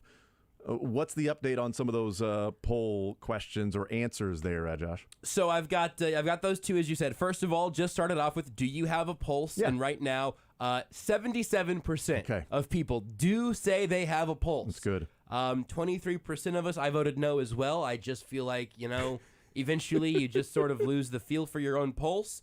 Lots of good responses along the lines of, I answered yes, but I'm dead inside. I do now, but check back in the fourth quarter of the game tonight, et cetera, et cetera. And then we had Randy Gorton said, looking at the 77 to 23% not having a pulse. A lot of tweet bots out there today. A lot of bots. Yep, that's right. A lot of bots today. And then secondarily here, what is your strongest emotion heading into Chiefs versus Chargers? I gave you excited, relaxed, concerned, and terrified. Those are your four choices, trying to get, four different zones on the emotional spectrum. And right now, 71% of voters are excited, 10% are relaxed, 15% are concerned, 4% are terrified. So you're looking at 81%, 81-19 to the feeling somewhat confident or really confident, as opposed to concerned and terrified of tonight's game? I voted concerned just from a pure, how is this game going to go perspective. But I think excited is just an optimistic form of concern, right? You got a little nervous energy. You're kind of ready. Everybody, I think, in Kansas City would hit the big red button right now to just skip ahead to 7 p.m. Except for maybe you. I think that is a good excitement. I saw James Palmer, friend of the show, tweeted out that right now here it is. This was from 10 minutes ago. He tweeted, "It is 10:53 a.m. Kickoff for Chargers at Chiefs is at 7:15, only on Prime Video. This is bonkers. Gates don't open for a while." And then it is a video of him arriving to Arrowhead and having to go past a substantial line of cars parked outside the gate. I like to think that we're on in at least one of those cars right now. And I would just like to say, if you are in line at Arrowhead right now before lunch, if you're having brunch in line at Arrowhead, bless you and thank you for listening. And thank you for being there as early as you are. You absolute lunatics. Amazing. Which I say with all the love in my heart. No, that's absolutely amazing. Tonight is going to be ridiculous. Nuts. And part of so I talked about the fact that little man's got a baseball game tonight, and so it won't be over till 6:45. I'm hoping to get home as soon as possible. Beards and I will text you play-by-play to keep you up. That's right. Yep. Please, that's all I want is to know exactly what every play result is, not having seen it. Do you want me to just call you and just do play-by-play over the phone? If you can. That would be only as Denny Matthews. What Chris Jones did to that lineman. Good Lord. Only as Denny Matthews. And I have that. Takes the snap, rolls right, fires downfield, caught by Kelce. 2015, 10-5, gone, touchdown. I'd like to hear Denny Matthews do some football, I think. Gone, Travis Kelce, touchdown. Give him a shot. 48-0, Chiefs lead. That'd be great. It really kind of every time. I think Beards and I maybe have no stronger disagreement on this show than your Denny Matthews impression. What's the disagreement? I think it's great and I like it. Beards doesn't like it? Beards doesn't like any impression, man. You and I have been the wrong people to be paired with Beards over the larger chunk of his radio career. I've listened to too many bad Josh impressions over the years, is I think my problem. You've listened to a lot of bad impressions from both of us. If we're being completely fair, I feel like I'm happy to take my share of that. I'll take my share of some. Me too. But I mean, mainly your bad impression. I think the Denny makes up for a lot of other things. I think it's good. I think it's good. I really do. Every time I think that, you know what? you could flesh this out a little bit, and eventually we're having you do an entire skit where you show up at a Royals game and just see if you can get all the way into the booth. And like heavy, Gordon Ramsay will do that sometimes, where he'll like wear a whole face of like old man makeup and then go take a cooking class, and then all of a sudden he's just like perfectly slicing onions in midair or something. But nobody knows it's him until later on. Or like Grandmama Yeah, with Larry Johnson showing up. Uncle Drew. Uncle Drew? Yes. Yeah, Uncle Drew's a better one because that's more recent. The kids would know the Uncle Drew. I think we But can I Uncle appreciate Drew the you into a Royals booth and That'd be just see great. if we can get you to the tutu. But I don't have that one. I don't have most of my impressions. The only one that I'm willing to go to pretty frequently is when I have to tell people, hey, thanks for listening to The Zone. It's about 10:45, so good morning, good afternoon. It's not quite afternoon yet. If you're having lunch, I hope you're having a nice lunch. I'm Steve Spagnuolo. No, I'm watching the video from James Palmer. Got to punctuate that every time. It's unreal. It's crazy, man. yeah. It's ridiculous. It's a minute long, and the entire minute of him driving is just passing cars. Yeah. Cars just parked, I ready guess to get into. start the tailgate. If you know you're going to be there and be parked, right? Heck you yeah, just man. open up the tailgate, literally, and open up the tailgate. Yeah, other text came in and said, a mixture of excited, nervous. Yeah. Says, although I have Chiefs winning by 10+ points. This text or tweet comes in, says, mix of excited and concerned. Always excited on game day. Chargers going for their 4th win at Arrowhead since 2018. They've got the personnel to do it. Got to be concerned about that. Another one, week 2. Really have no idea as to the real identity of this team. Good thing is, neither do they. So Right. That's exactly right. Text says, I cannot wait. Getting nothing done today. If I weren't doing this, I would be getting nothing done today at work. You know what? I would be in one of those cars. You That's are what pretty much getting nothing done today. We're just Well- the mic's turned on and happen to get our nothing on the air. That's exactly right. Yes. Get the nothing on Beards. the air. I'm trying to do everything I can to offer absolutely nothing, and it will be everything I thought it could possibly be. What would you want to do on a Chiefs Day? Nothing. Absolutely nothing. But you have a 4-hour show. I know. We can just here's the Absolutely thing. We can nothing. all just be nerve-sighted together, which is my portmanteau. Like I was excited, purely excited for Chiefs Cardinals. I felt good about where it was going to go. The Cardinals kept getting more and more banged up over the course of the week, all that. But there really are some nerves tonight. Partially, I think it being at Arrowhead really does matter because, man, the primetime atmosphere, again, we mentioned the 50 years of Arrowhead, the new paint, and everything Yeah. that they've done to really aesthetically try to make this feel like a big game. Mm-hmm. I haven't heard anything about this. I wonder if they're going to do red on red. I kind of hope they don't. Please no. I hope they don't do that. Please no. I hope they go traditional. I bet they go traditional red over white, specifically also because you're doing a traditional look with a traditional field. Putting red on that would really be would really be a letdown. No red on red I on hope red that is doesn't happen. trash. Yeah, Stop with the I red don't- on red. It's I don't terrible. enjoy that. It makes you look like the Cardinals. It's awful. But so hopefully they don't do that. Oh, And they're better than the Cardinals jerseys. the Cardinals are By a really mile. bad. The Cardinals are really bad. But right, but it looks. but that's like, Red on red makes you look like you're playing in onesie pajamas, like ready for Christmas. Like a Christmas Eve, all they need is like a long red hat and a little candle. They're wearing their full red jumpsuit. Because they're putting the opposition to sleep. Yeah, but you know what? Yeah, right, but being the tallest person in Munchkin Land doesn't make you Shaq. So yes, the red on red is better than the Cardinals uniforms. They're still trash. Yeah, All right? I don't like- burn them. I don't like almost any monochrome jersey if burn there's them. an alternative Burn option. them. So Well, don't burn them because we like the jerseys and the pants are good on the road. So just don't match them. burn the idea. Burn the idea. Of Absolutely. red on red with that. So But they could lose this game. Like, realistically, they could lose this game, and it could have consequences. Yeah. You lose against the Cardinals, it would have been a bad week for all of us. We would have been in a bad headspace. But this game could have some consequences and have a bad headspace because whatever happens is going to lead your television tomorrow. The look ahead to the weekend will start, but tomorrow's going to be about what happened in Chiefs-Chargers, and also did Amazon get this thing off without a hitch? 8.5 games for Patrick Mahomes. I use 8.5 because the second half against Cincinnati, I don't know what happened. We could throw in the second half against Cincinnati, and the numbers would still be unbelievable. But last 8.5 games for Patrick Mahomes. That goes back to the Raiders game of a year ago after that Denver Broncos 22-9 win in which he was 15 of 29 for 184 yards, no touchdowns, 1 interception, which was after the Dallas game in which he had 260 yards, no touchdowns, and 1 interception. From that point on, after that Broncos 22-9 win, not the one where Melvin Ingram had the hit and Bolton had the scoop and score, but earlier the one at home. He's played 9 games, including the entire game against the Bengals. But if you just simply go first half against the Bengals, Arizona, the other playoff games, and then the final 5 games last year, he's completing 74% of his passes, 331 yards per game.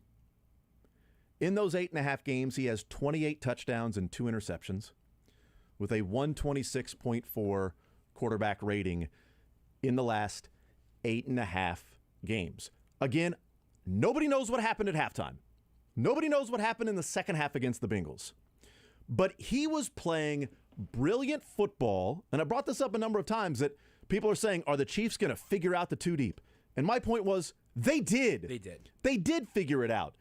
It's just that second half against the Bengals, whatever happened, happened. So therefore, people don't think they figured it out. That was more rushing 3, dropping 8, right? It was a little different than what they had seen. And Mahomes played differently in that second half than we had ever seen him play with his 1 quarterback rating that he had in the second half. It was terrible. It was brutal.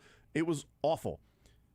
But he bounces back in his first game since then and continues right where he left off at halftime against the Bengals.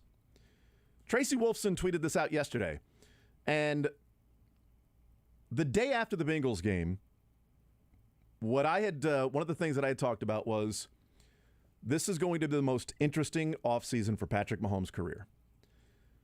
Offseason after his rookie year, you're now the starter. All right? There's going to be a lot of excitement. Offseason after 2018, you're the MVP, and the AFC Championship game was lost because you didn't win the coin flip. Offseason after 2019, Super Bowl MVP, and an amazing fourth quarter comeback and awesome throws. Offseason after 2020, lost to the Bucs, but heroic in the loss. He did everything he could. Lost to the Bengals, he was bad. That was an awful half. You're the reason, Patrick. The offense and your inability to move the ball and score is the reason why your team isn't playing anymore.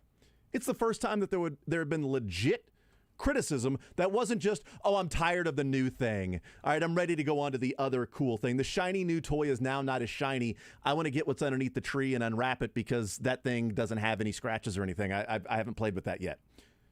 It's not that. It's legit criticism. Tracy Wolfson tweeted out yesterday. Said, Andy Reid telling us this weekend, last year, since the Bengals game, was the first time in his NFL career Patrick Mahomes heard negativity about him. He took it to heart, grinded the offseason, and then came out and tossed 5 touchdowns and won the Offensive Player of the Year in the AFC. And yes, Tyreek is gone, is what Tracy Wolfson wrote. That was one of my biggest questions all offseason. And talking points, if you want to call it that, all offseason since the day after the Bengals is, what does Patrick Mahomes do now that there's legit, actual, first time in his career, criticism and detractors that you're the reason that team lost? What happens then? We know what happened then. He picked up right where he left off. Right where he left off. 8.5 games, 74%, 331 yards per game, 28 touchdowns and 2 interceptions. It's pretty good. It's pretty good. Scorched earth. Bleep you. I'll show you. MVP. Tour. Week 1 in the books. We'll see what he does tonight against the Chargers. We'll take a timeout. More Zone next. You're in the zone with Jason Anderson on Sports Radio 810 WHB.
The Zone with Jason Anderson. So check your bags. Make sure you've declared your sausage. That's my lesson of the week. Weekdays from 10 to 2 on Sports Radio 810 WHB.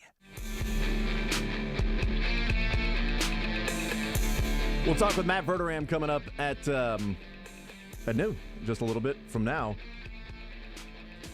We were talking about the James Palmer tweet in the video, driving and seeing all of the cars that were parked, ready to go.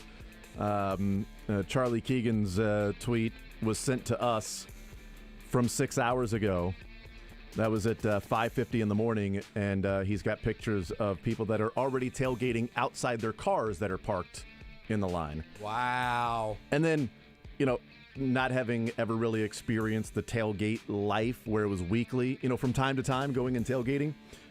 But so many people replying and going, the tailgate before the tailgate is awesome. I guess it's like pre-partying. Like you pre-party, then you go party. Absolutely. You tailgate before the tailgate. I'm just saying if they're there at 5:30, I hope they have enough to last until 10:30 tonight. Hi guys, it's Andrew with Oak Ridge Medical Clinic. Is a rectal...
The Zone with Jason Anderson. You know what makes me nervous about today's show? Where do we begin? Weekdays from 10 to 2 on Sports Radio 810 WHB. All right, we'll talk with Matt Verderame coming up later on this hour. Going to move some things around. He's got to move some things around. Not a big deal. So we'll talk with Matt Verderame coming up later this hour. We still got sports or leisure at 1 o'clock. Still going to play some sports or leisure. You know, we got a category specifically Chiefs and Chargers. That's only going to be about things that are used to charge electronics. I thought about that. Did you do that? I did not. Oh. But I did very much consider it. And then this is 2 weeks in a row that you have predicted an almost sports or leisure category, an almost leisure category. And we don't even talk about things for the show ever. No, it's certainly not sports or leisure. This show is never more church and state than it is for sports or leisure. Because frankly, I don't even want to know the answers to yours because I like to play the game live, and so I don't tell you what the categories are even going to be. But you were in my head on. I thought about doing something about just like electricity trivia, like some Tesla, like Thomas Edison sort of stuff. Right. I ended up going California trivia. Oh, okay. If you need to study on that, I think that's going to be the slam dunk for game weeks. And there's some good stuff. If you want to go study up on your California trivia, you got an hour to do so. So a couple of things. Did we read the Marco tweet that Jody Fortson replied to? We talked about it off the air, and I couldn't remember if we did that on the air or off the air. I would love to give Marco another shout out because it's my favorite tweet of the day. Marco tweeted this morning, "Phone about to die, but can't trust a charger today." Brilliant. Jody Fortson responded with like a emoji essentially, and just said that was hard. And he's right. It was. It's one of Marco's best tweets. Marco's got good content. Marco Taquito 2 on Twitter, I think. Also, yep, that's right. Boom, nailed it. Does Jody Fortson follow Marco? I have no idea. Or did it Somebody somehow must have retweeted it across his timeline? But I had not retweeted it from the 810 account yet, so I don't know. I don't know where Marco's real big boost came from. But Jody just responded directly to Marco, so maybe those guys are DMing. I don't know. I want to talk to Jody Fortson. I want Jody Fortson to like my tweets. Guess I could consider doing good tweets instead of bad ones, but I don't think I can do that regularly at least. Well, he's not going to like your tweets with, Tyrann Mathieu and your issues there. Wait, did you see what Tyrann Mathieu said today? He's a big Troy Aikman fan, too. Yeah, Jody Fortson loved Troy Aikman. So I saw people talking about it and alluding to it. I have no idea what he said. I'll need just a second here. It was a feature story on SI.com. Yeah, I saw that. I didn't read it, and I didn't see what exactly he said. While you look that up, I do have an excerpt of it if you'd like. Yeah, go ahead. Excerpt it. Greg Bishop, he's had some great features. I think he wrote about Tyrann last off season as well. I can't remember what the actual title of it was, but it was something the yogi, the mentor, the et cetera. It was great. Huh. So they must have a pretty good relationship. But here's a little bit of a chunk from the story that Tyrann Mathieu said here. Mathieu says KC was, quote, too conservative at times, AFC Championship game, and, quote, too comfortable overall. His emphasis for most of the regular season centered on the collective mindset, quote, getting guys to believe we got to climb a mountain again, he says, not believing that, our house is already on the top. Without naming anyone specifically, he also points to ego as a catalyst for unraveling, relative, of course, to the Chiefs' potential. The multiple titles almost seized. Quote, a lot of people want to be the reason that we win, and they want to take the credit, he says. You seen you said I think you should leave, and then even just the meme from it of Tim Robinson in the hot dog costume after someone has just driven a hot dog car into a storefront. And they're all looking at him like, hey, man, why did you do that? And his response is, hey, look, man, we're all looking for the guy who did this. Like, well, you're the one That's brilliant. In a hot dog costume. Yeah. I think here's my line, my between the line reading here. Probably about Tyreek Hill, at least a little bit. Be my guess. Also, like, he talked about himself in some of these terms right after the season. With Sam McDowell. Like, that was... I don't want to make it sound like I had, like, I don't know, thought very little of Tyrann Mathieu, because that's not true. But I gained a different type of respect for Tyrann Mathieu after the season when he kind of copped to, like, just not fully being with it. during the year because of the difficulties of the off the field, not getting the contract done, knowing that as an excellent player throughout his NFL career, he was about to go find another new team. I mean, I really buy that as being something that's stressful. I respect that he put it out there. But then you get this. That is, I mean, what the meme there is a perfect description of exactly what that is. I didn't want to tweet it because I'm done tweeting about Tyrann Mathieu. I'm happy to talk about him, but Twitter's not the right platform to discuss Tyrann Mathieu.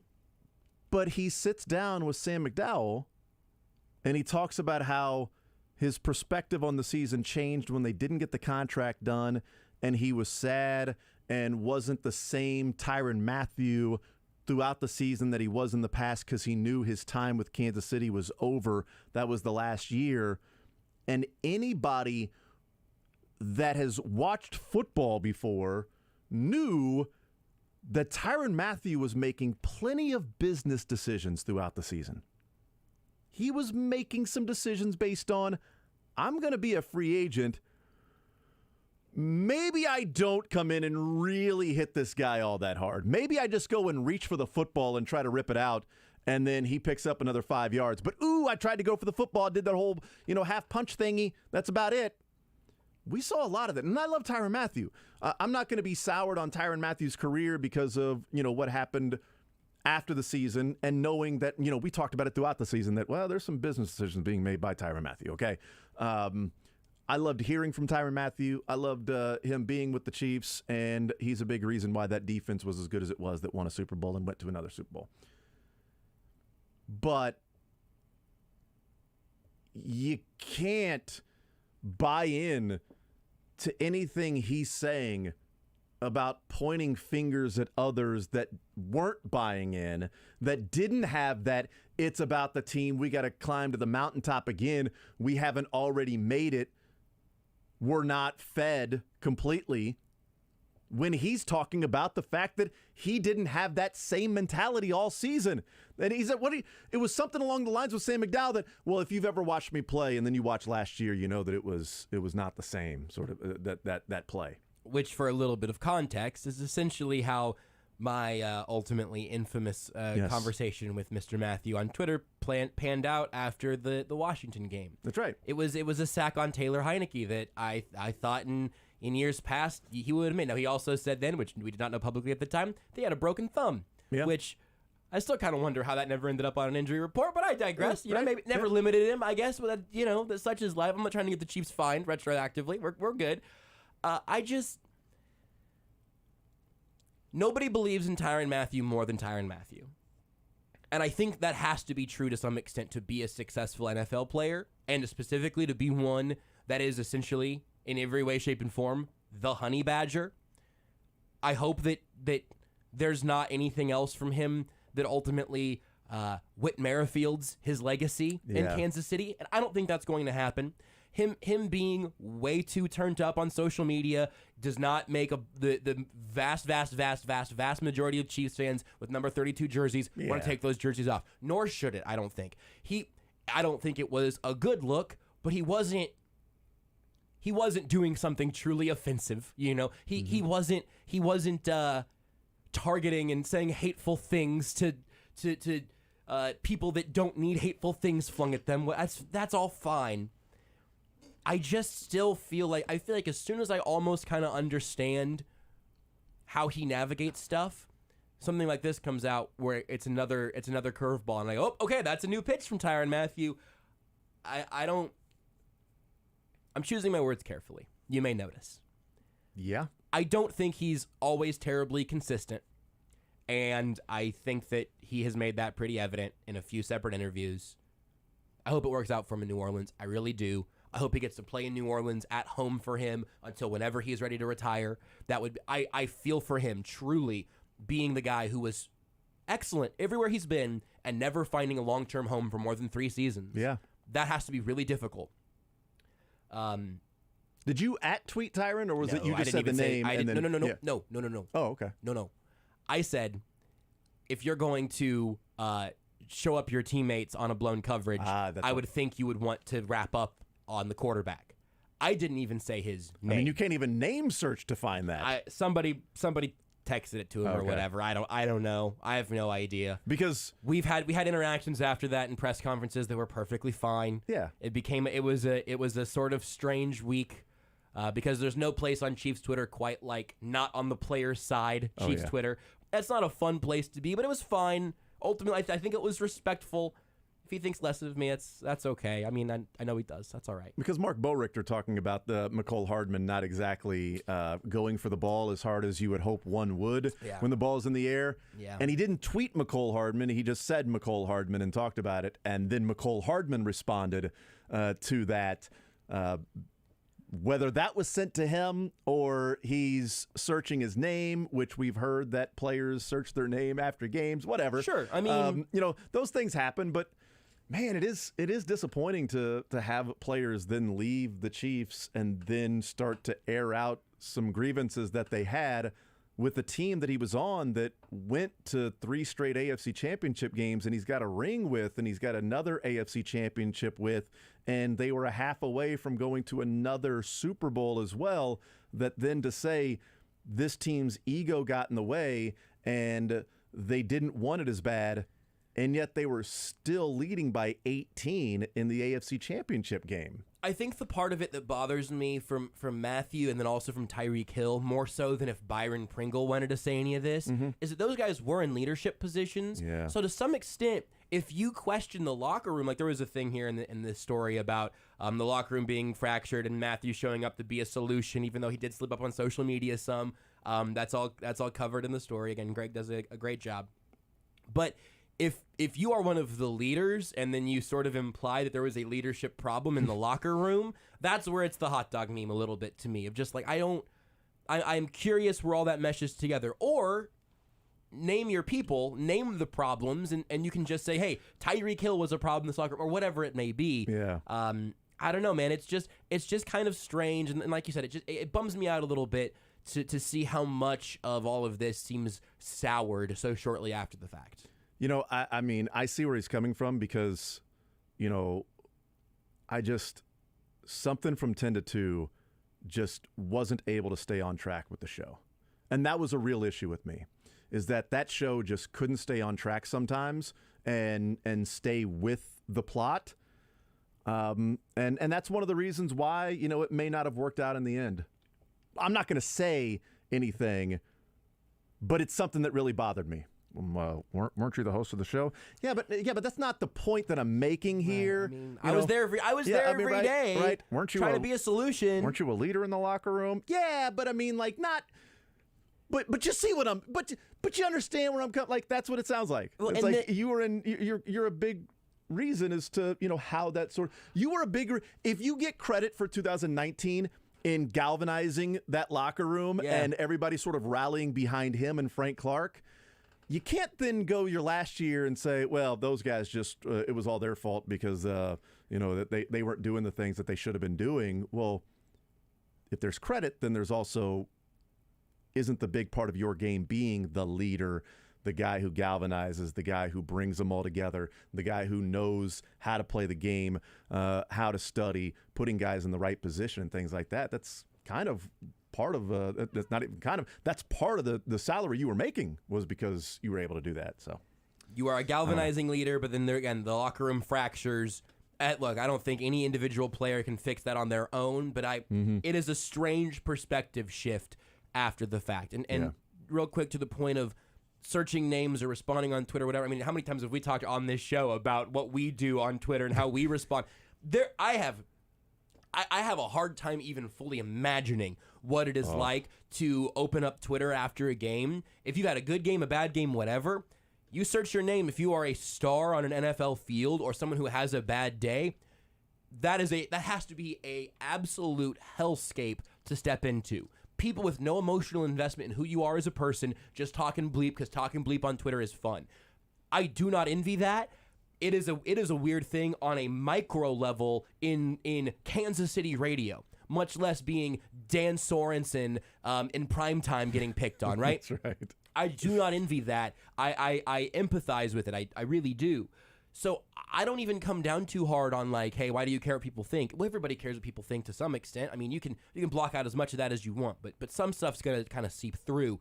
It just becomes more and more difficult, I think, whenever you are trying to balance as many differing perspectives and so many elements of a team and a pretty interesting few years, as has been the case with Tyrann Mathieu. And kind of bums me out that it seems like in retrospect, a lot of his time here might not be viewed as rosily for him and maybe even for some fans. This isn't, he's not trashing the organization on the way out. Could just be explaining what went wrong.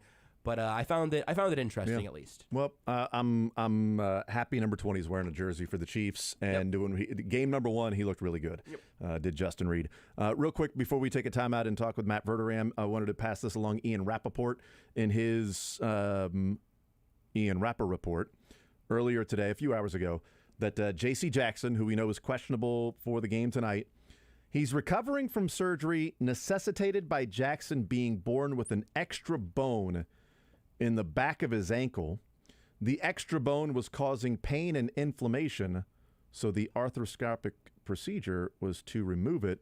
And there's also a Jesse Morse, MD, on Twitter that has an X-ray of what a foot looks like with the extra bone and where the extra bone is. Like, it is just this small little bone between two others that isn't supposed to be there, and you can see why you step a certain way as to how that pressure would be caused there. That's pretty fascinating. But J.C. Jackson still questionable. Game time decision. He'll go through the walkthrough. They will make and have a workout before the game. They'll make the decision then. I think it's a big deal if J.C. Jackson doesn't go, because Michael Davis, number 43 for the Chargers, got picked on a lot by the Raiders, and he was no bueno in that game. We'll take a timeout. We'll talk with Matt Verderame next. Want to see more of The Zone? Watch the show live on the Sports Radio 810 WHB Facebook, Twitter, YouTube, and Twitch.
The Zone with Jason Anderson. You might not be able to tell by the quality of the radio show, but I'm great. Weekdays from 10 to 2 on Sports Radio 810 WHB. All right, we continue right here on Sports Radio 810 WHB. We'll play a little sports or leisure coming up at 1 o'clock.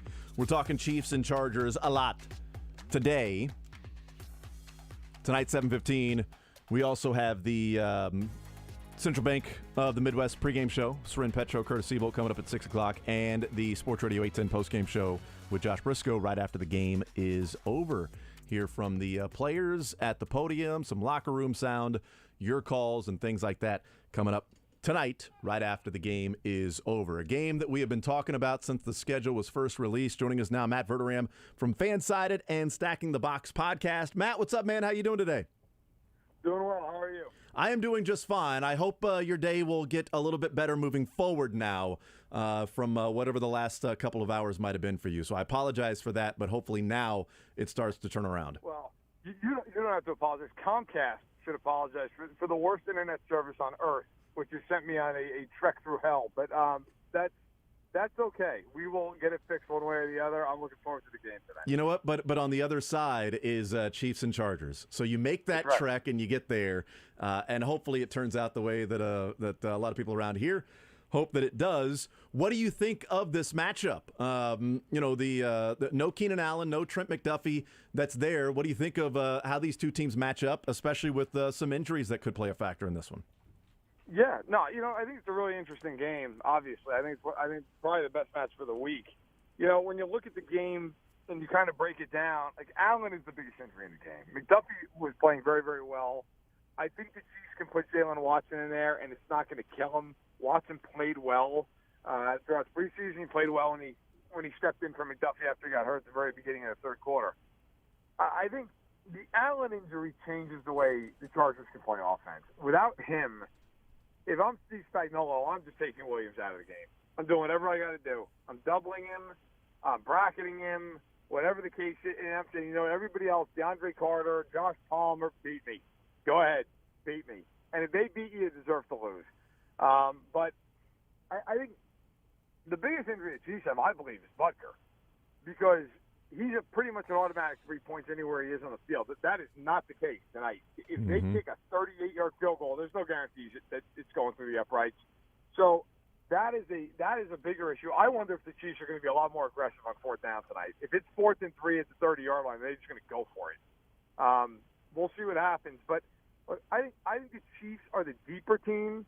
I think they're the slightly better team, and they're at home, so they have an advantage going in.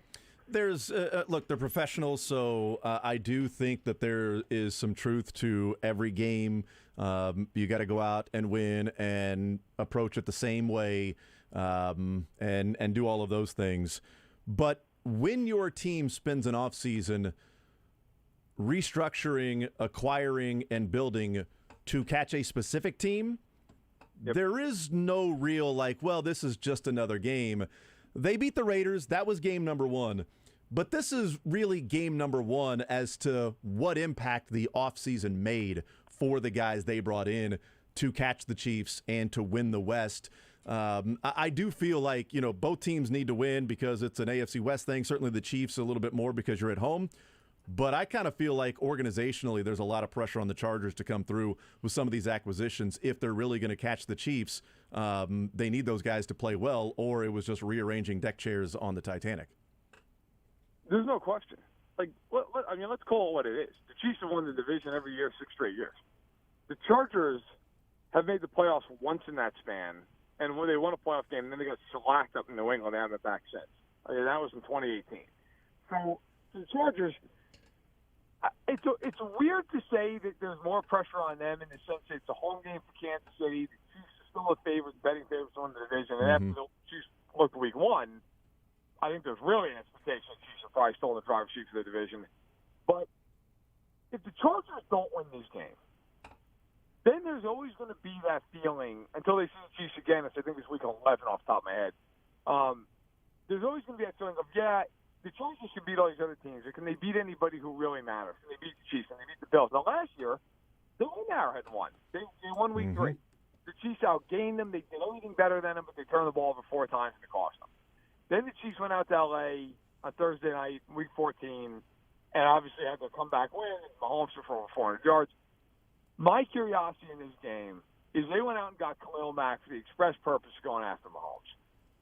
If the Chiefs can mitigate that pass rush, I think the Chiefs win this game, perhaps even somewhat going away. If they can't, and Mack and Bosa are in the backfield all night, then the Chargers have a real good shot to win, and we'll see how much that acquisition paid off tonight.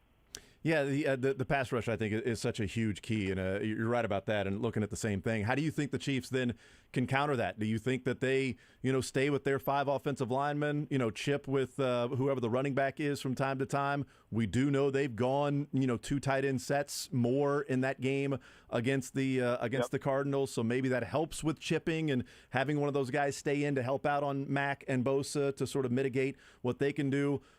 All of the above, what do you expect? Hard to say what you expect from Andy Reid because he's so good at switching some things up. But what do you think the Chiefs will try to do to try to mitigate and lessen the impact of a pass rush that the Chargers went out to bolster? I think the smart thing is to throw a lot of looks at them, which would be, listen, run the ball right up the gut. You've got the best interior line in the NFL. The Chargers' interior defensive line is okay. It's not great. I'd run it right at them. If you watch that Raiders-Chargers game, the Raiders ran the ball effectively up the middle. I would run it right down their throat. I think if you're the Chiefs, you run a lot of screens in this game. How do you slow a pass rush down? You make them uneasy. You make them unsure. I think the Chiefs have the guys to do that. Edwards-Helaire, McKinnon, Pacheco, they can all catch the ball. If I'm the Chiefs, I'm giving them a lot of jet action looks, a lot of misdirection, a lot of motion, not before, but at the snap. If you can get a defender to take a false step in the NFL, you win. That's it. It's all it takes. It takes one false step. It takes 1 half second of a hesitancy on the part of an edge rusher. They're done. I think for the Chiefs to do something. I also think the Chiefs have bigger receivers this year. Juju Smith-Schuster's a big receiver. Jody Fortson's a tight end, but a former receiver, a big guy. I would use a lot of condensed formations, especially with Juju in the slot. And I would just say, look, if you're in the slot, you just kick down, you shove Mack or Bosa toward the inside. I think that makes a lot of sense. I'd also play McKinnon a decent amount in this game. He's a very good pass protector. Yeah. So I think the Kansas City do all those things. And I also think, look, you can also have times where you spread them out and go 5 wide and just say, listen, the ball's coming out in a second and a half. That's it. You're going to get rid of the ball. And Mahomes is going to have to step up in the pocket at times. If they have great edge rush off the edge, coming around the outside, But the Chiefs should be able to hold up on the interior, and if they can, that should give him space to step up and step out on occasion.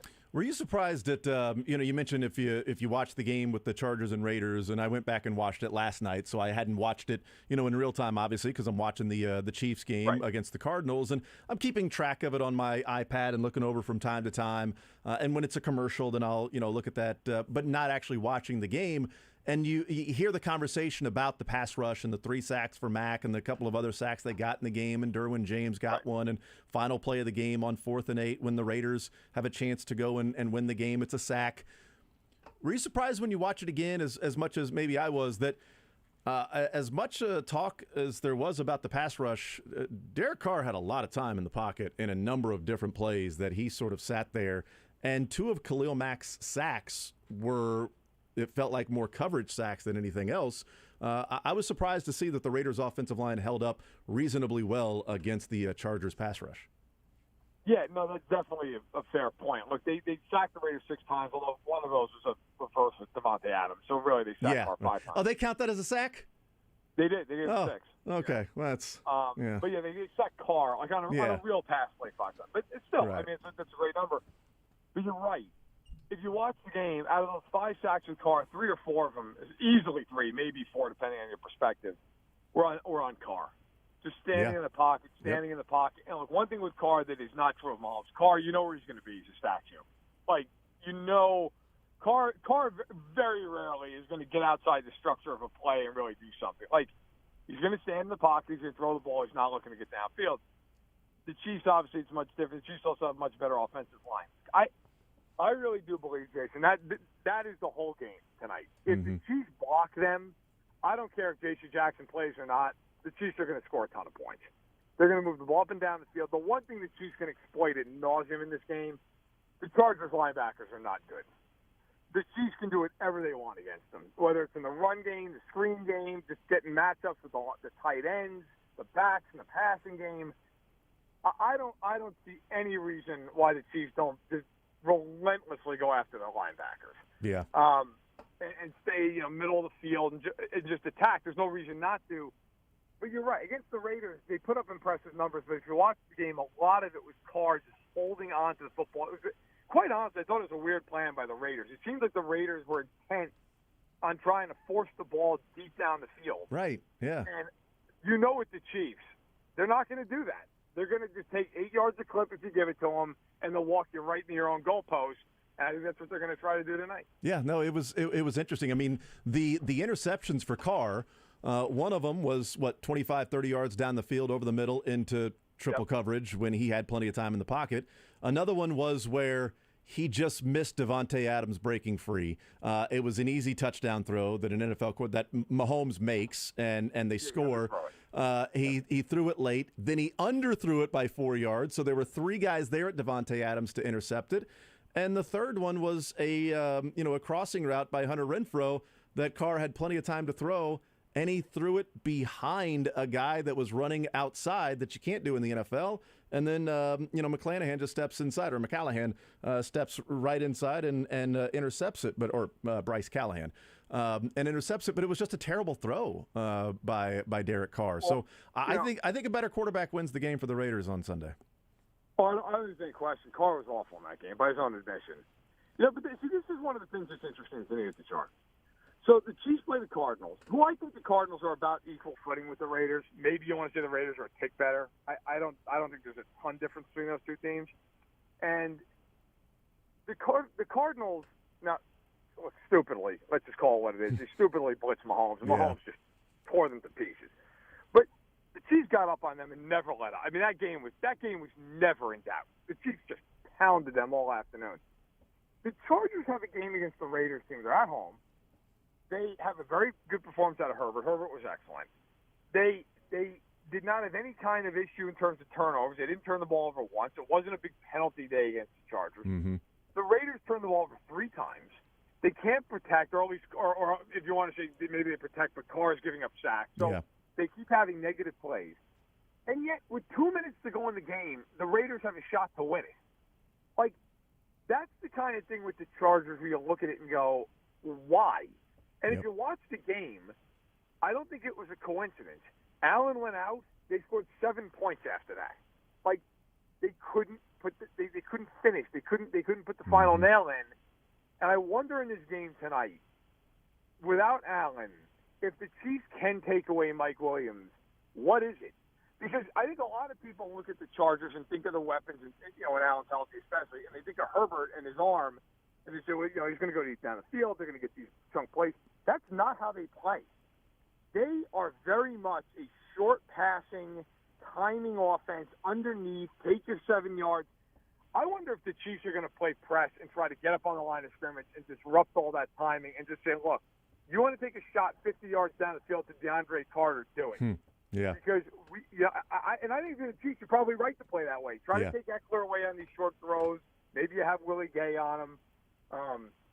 But I do think the Raiders should have beaten, or excuse me, the Chargers should have beaten the Raiders by 2 touchdowns in that game, and yet it came right down to the end. Yeah, I'm with you. And Chargers couldn't run the football. Raiders were effective at running the football as well. Up the middle, like you talked about, the linebackers are suspect for the Chargers. I'm with you on that one. That's a huge matchup because the linebackers are bad. If you're running up the middle, then somebody's going to have to try to make a play on whether it's Jerick McKinnon or Clyde Edwards-Helaire, and then who's guarding Travis Kelce. And I know that they've got Derwin James, but they've been using him as a blitzer and at the line of scrimmage, and they don't line Derwin James up outside. And the Chiefs lined up Travis Kelce wide a lot in the game against the Cardinals. So I wonder if we see a little bit more of that as well and say, all right, Derwin, it's not what you do. You don't line up and cover anybody way out here. You're going to cover Travis Kelce? Okay, you're going to do it as more of a cornerback than somebody that can come up in the slot and is going to guard a traditional tight end. So I'm interested to see that as well. Matt Verderame is our guest. Third down against the Cardinals. When the game mattered, when the Chiefs were up 37-7, at that point in time, the Cardinals were 1 of 7 on third down, that the defense was able to get in and get a stop. The Cardinals went for it on fourth down a couple of times right before half. The Chiefs got the stop. But we know the Chargers are going to be more aggressive. Brandon Staley is that. Do you think Brandon Staley in this game is a little bit more shy about the being aggressive in going for it on fourth down based on the most recent Chiefs-Chargers game, or he doesn't? It doesn't matter. He's going to do what he does, and they're going to go for it on fourth down and go for it on fourth down if that's what his the analytics call for, and not feeling like people blaming him for the loss in L.A. for how often he went for it on fourth down. I think they'll go for it consistently because I think they know the truth. If they don't get touchdowns against the Chiefs, they're done anyway. I don't think. Now, look, obviously, if the game becomes something where it is, surprisingly a real low-scoring game, defensive, then maybe. But I don't think anybody expects that. I think, Staley is an aggressive coach. That's what he's been the year plus he's been in L.A. I think they will continue to be that. That's who they are. I think that cuts both ways. They were aggressive on fourth down in the first game against the Chiefs, and it worked for them. Yep, and it helped them win the game. They were aggressive in that Week 14 game. It killed them. But I think if you're Staley, you're going to be who you are. And if it's 4th and 5 at the 30, you're probably going for it. Look, I've always felt with the Chiefs since they've had Mahomes, if you're playing against the Chiefs and you kick a field goal, you might as well punt the ball. Because it's irrelevant. Mahomes is never going to lose a game because the team goes down and kicks a field goal. I thought, way back in the 2020 the AFC Championship game in Buffalo, it was almost like a surrender. When they were kicking field goals from 20 yards, I'm like, you have no chance. You don't win that game. So I think Stanley will be aggressive. And by the way, to the point on Derwin James, he's always had success with Kelce, but it's funny, as successful as he's been, the Chargers have been a disaster against Kelce over the years. Like, Kelce still gets his because you can't put James on him every play. Right. And when he's not on Kelce, then Kelce just goes berserk because none of the linebackers can cover him. I wonder, too, in this game, if they do that, if they put James on Kelce, then what of the rest of your defense? Are you going to play 3 safeties and still play a 2-high shell? Mm-hmm. Or are you going to say, well, we're not going to do that. We're going to play a single high safety? Because I think if you're the Chiefs, you'll take that. If they want to drop James down into the box and play single high with Nasir Adderley, I would suspect that you will see the Chiefs then go, okay, we're going to go with big personnel inside, and we're going to go after the linebackers, and every once in a while take a shot down the field with Hardman or Valdez-Scantling. So it's interesting. It's a chess match, and I think you'll see some of James on Kelce, But there's going to be plenty of times when he's not, and when he's not, I think Mahomes is pretty much going to look there early and often. What do you think happens tonight, Matt, and if there's a score maybe in your mind that you're thinking of? I think it's going to be a good game. I think the Chiefs will win. Something like 27-23. I don't think it's a shootout to the extent some people think it will be. Kansas City's defense is better than it's been in years, I believe. I think the Chargers' defense also improved, although we'll see if J.C. Jackson plays. He does play. Does he play half the snaps, all the snaps? I don't know. Yeah, right. But I would imagine he's on somewhat of a snap count. He hasn't practiced since he's come back. I know they've listed him as limited. They didn't practice this week. So he hasn't stepped on a field in any real way since he had a surgery. I think the Chiefs will win, but I think the pass rush is the whole game. If the Chiefs really protect Mahomes well, I could see the Chiefs winning by a couple scores. But I'll say Chiefs 27, Chargers 23. All right, we'll see what happens. Matt Verderame, Fansided, Stacking the Box podcast. Matt, you're the man. Really appreciate the time. Enjoy the football. We'll catch up soon, man. Sounds good. Take care. Absolutely. There's Matt Verderame. 27-23, he's got the Chiefs winning, and I think that's probably somewhere in the middle of, I think the Chiefs are going to win. I'll go 27-23 with the caveat that if they can protect Mahomes the way that even, let's be honest, the Raiders were protecting Mahomes, and I know that the Raiders, were sacked 6 times. Again, I didn't realize that the Devontae Adams was counted as a sack. They ran a reverse to Devontae Adams, who then was going to throw the ball, but there was a defender there, so he tucked it and then got tackled for a 10-yard loss. That's not a sack. Come on. Regardless, if they are able to protect Mahomes the way that I saw the Raiders protecting the Chargers, then yeah, I think it can get out of hand. But if you go the route of 27-23, it's one of those, I think they're better than the Chargers, and I think there might be some pressure from time to time that's going to maybe end a drive because there's a sack or a holding penalty because of Khalil Mack or a Bosa, draw the holding penalty on somebody on the Chiefs, and that ends up ending a drive. So we'll see what happens tonight. We'll take a timeout. We'll come back. We'll continue rolling. More Zone next. Follow the show on Twitter at J810Anderson, at JB Brisco, at Beards McFly, and at Sports Radio 810.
The Zone with Jason Anderson. So I looked. Weekdays from 10 to 2 on Sports Radio 810 WHB.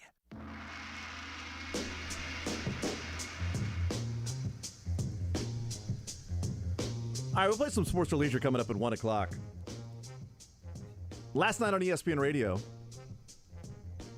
let's hear from one of the guests that they had on that was kind of asked about the odd offseason in which there were so many detractors of no Tyreek Hill, good luck, Patrick Mahomes, whatever happened in the second half of the Bengals game. And this person weighing in and saying that the Chiefs have been getting that disrespect in the offseason.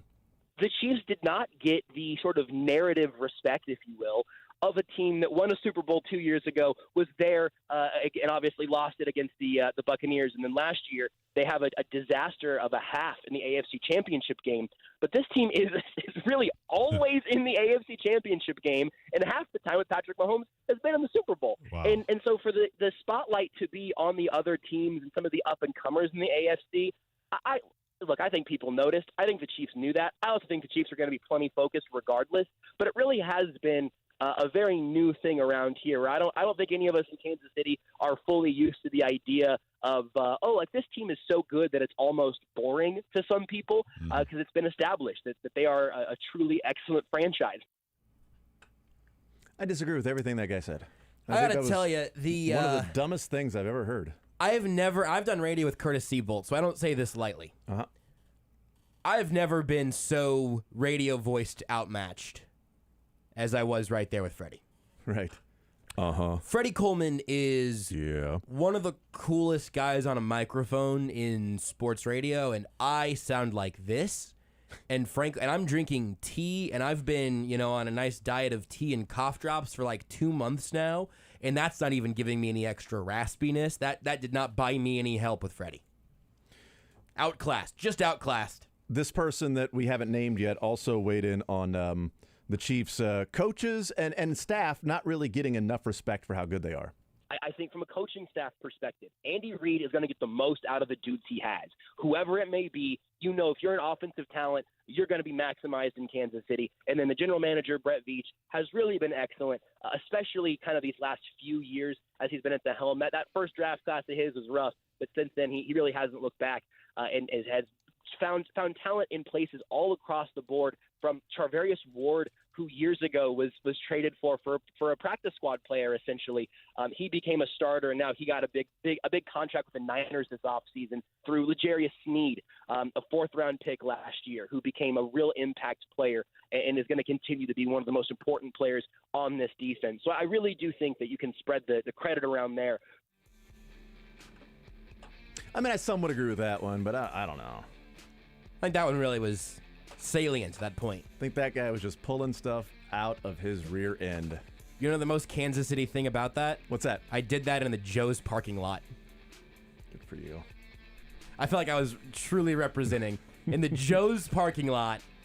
Good for you. Doing some Freddie and Fitz. There you go. No, I thought it was a very good spot. Thank you. Yeah. Thank you. I enjoy it. I like getting the call from the Four Letter Network.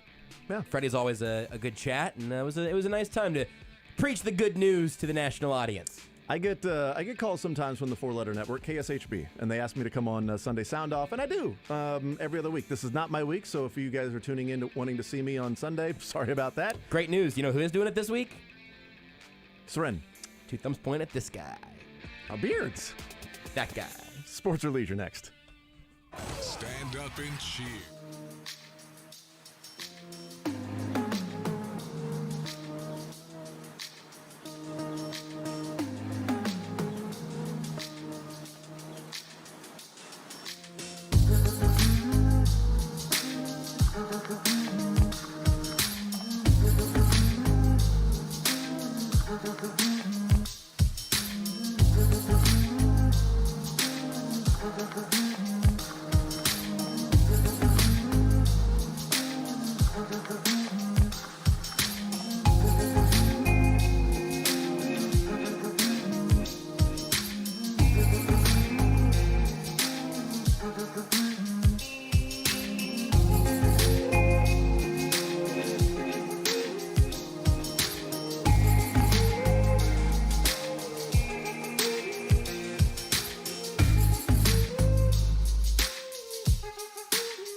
You're into sports, but nothing wrong with a little leisure time. Why not both? You're going to have a heart attack by the time you're 40 if you don't learn to relax. It's time for sports or leisure on The Zone with Jason Anderson. All right, 913-381-810. Still playing some sports or leisure. I know Chiefs Chargers coming up tonight. Don't forget, we've got the Central Bank of the Midwest pregame show starting at 6 o'clock. Soren Petro and Curtis Siebold. Right after the game is over, the Sports Radio 810 postgame show with Josh Brisco. We also have the picks going on at 810WHB.com. So get your picks in, make your selections, and see where you rank with the quote-unquote MVPs that are there, those that are a part of the station, and just ignore where I'm at right now because this is a big bounce-back week. Big bounce-back week. Struggled this past week. I am currently ranked 187th out of 200 participants. So I got some digging out of a hole to do, but this is the week I do it. I'm going to go ahead and check the leaderboard of us here VIPs and just sort of see how we're shaking out. You are in last of everyone who did submit picks. That's exactly right. You are actually tied with famously just doesn't know anything about football, Soren Petro. Well, but I think he had a tiebreaker on you. You both have 600 points, but he's higher than you in the rankings. Right. I'm not sure why. The tiebreaker was the points scored of the last game of the weekend. Okay, I had 43. He had 39.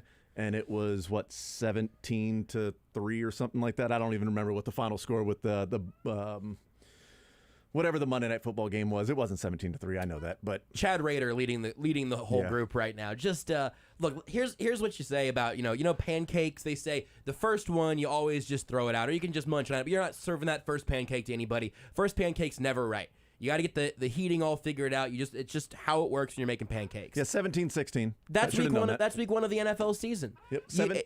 It's the first pancake. You got to throw it out.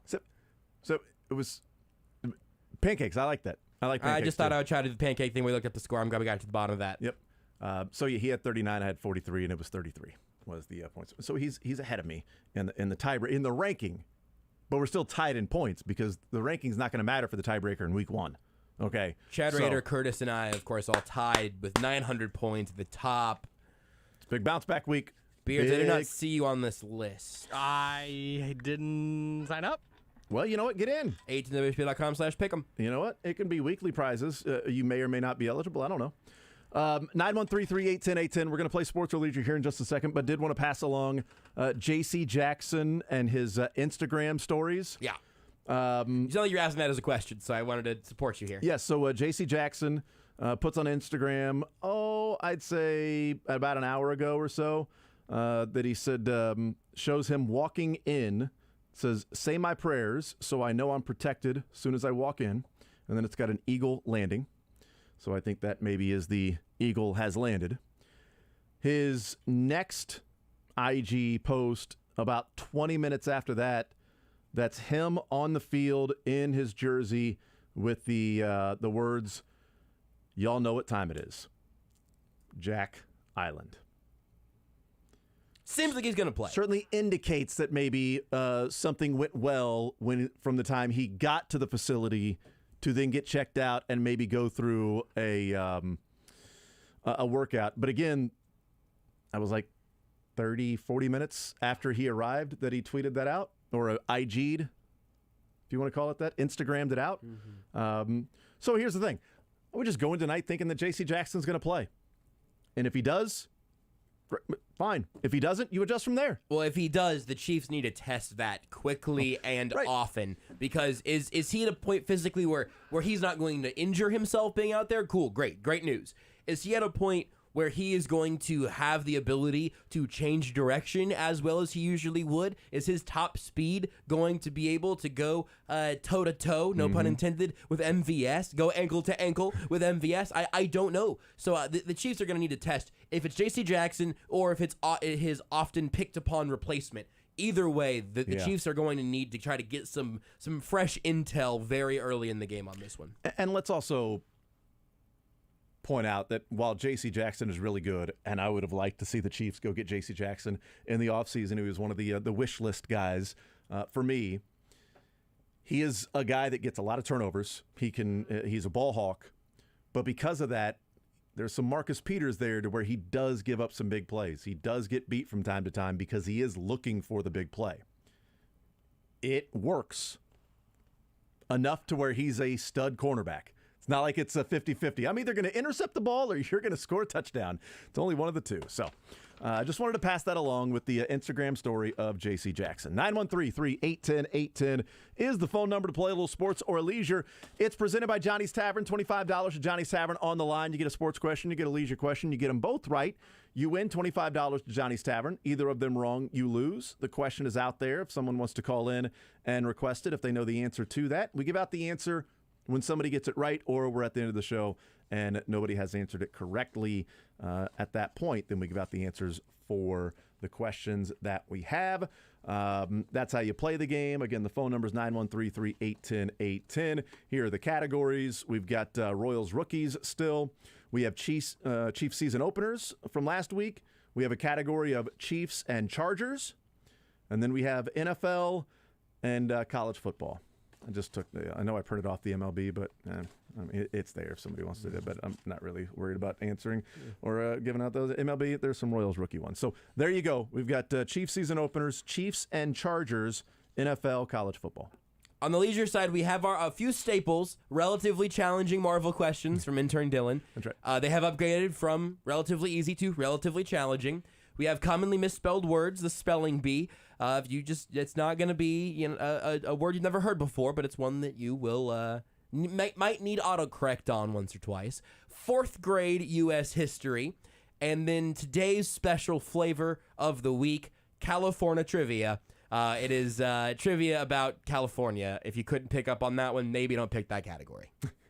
Also forgot to pass along, it came out about 30 minutes ago that Jamal Adams is out for the year. Yeah. That he did tear that quad tendon, and he's going to have season-ending surgery to repair that torn quad that he suffered in that Monday night game. So I don't think the Seahawks had any delusions of grandeur of making the Super Bowl this year, but you're paying a lot of money for Jamal Adams, who gave you a couple of quarters this year.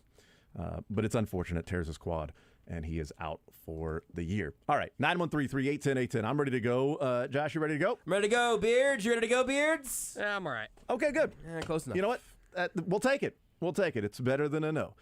Let's go to Avery leading us off here on Sports Radio 810 WHB. Avery, what side do you want to start with, sir? Sports or the leisure? Let's try a little California trivia. I love the energy. I dream of California trivia, right? I love it, and I just want to wish you a very happy Red Thursday. What's the state tree of California? Oh, yeah. Is this a multiple choice one? The No. Arizona one was multiple choice, right? It certainly was. For sure, and this one is not multiple choice, but I like to think that I'm pretty generous in my questions. That sometimes there's a clue that you might not even pick up on the first time. What was that again? Just said Happy Red Thursday. What's the state tree of California? Oh yeah, the redwood. Yeah, there you go. There you go. See, Nice job. you got to be listening real close. Sometimes I might not read it a second time. Who's to say? Yeah, you never know. I guess it's just up to you. California Redwood. Really are no state rules. tree of California. No rules to this game. Felt appropriate. Speaking of Redwood. On the sports side, Avery, what are you thinking for the category? Let's do Royals rookies. All right, Royals rookies for you.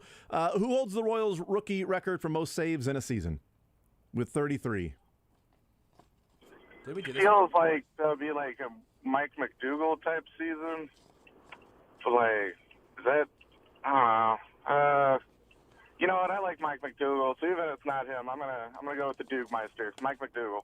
It was not Mike McDougal. I would have guessed Mike McDougal as well. Teach me how to doogie. I would have also, Ayo Dog. I would have guessed Mike McDougal as well, but it was not the answer. Avery, appreciate it, man. Nice job with the Redwood. Good job. Congrats on the Redwood. Yeah, have a good day. You too. Not Mike McDougal, even though he made an All-Star game as a rookie as the closer for the Rawls in that game. All right, 913-3810810. Let's go to Daniel next up on Sports Radio 810 WHB. Daniel, what side do you want to start with? I think I'll go with leisure and the Marvel question. Okay, now the category here, we have gotten beyond my own expertise. There are some challenges in here. Like, how long did Loki say he was falling in Doctor Strange's portals in Thor Ragnarok? Oh my goodness! What kind of question is that? It's intern Dylan, man. I don't know. I agree with that. I'm just the messenger here now. So, a lot of twists and turns on that one. Was it 30 minutes? What kind of question was that? One that you knew the answer? Look at that. That's good work right there. I was about to give you a follow-up to try to even out the playing field. Well done. There you go. All right, sports side, Daniel, what are you thinking for categories? So Chiefs and Chargers. All right, Chiefs and Chargers for you. I think people are going to like this this category because I kind of made them some layups there with the questions. Because, I'm trying to send people to Johnny's, man. Do whatever I want, man. I can do whatever I want. This guy was a hell of a player for the Chargers, Bengals, and Eagles. I mean, a heck of a player. But when it's all said and done, at the end of the day, he'll probably be more widely known for his coaching.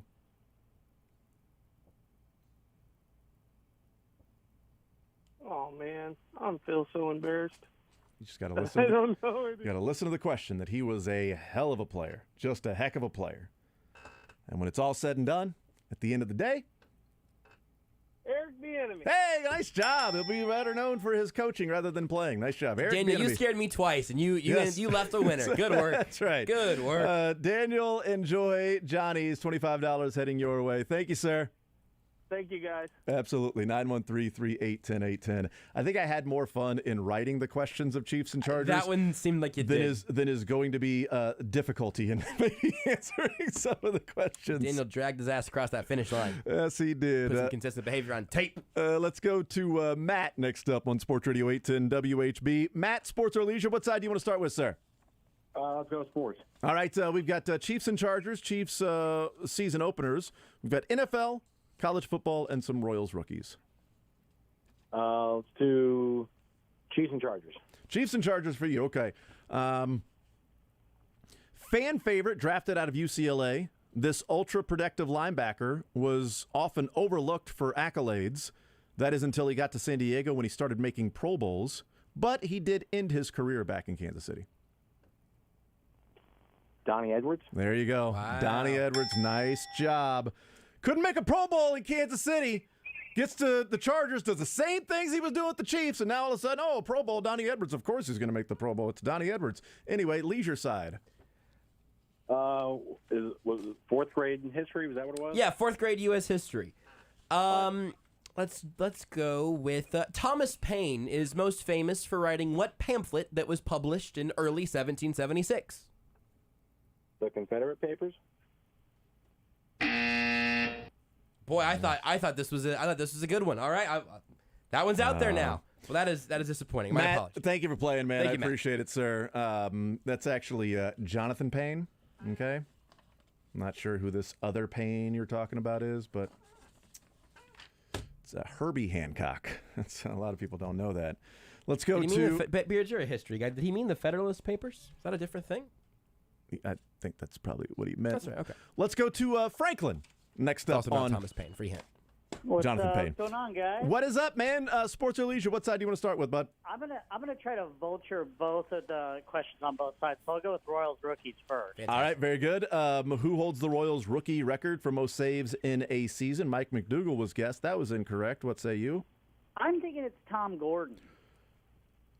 Wow, it was not. Oh, it was not Flash. Dang, it was not. Franklin, thank you for playing, man. I appreciate it, sir.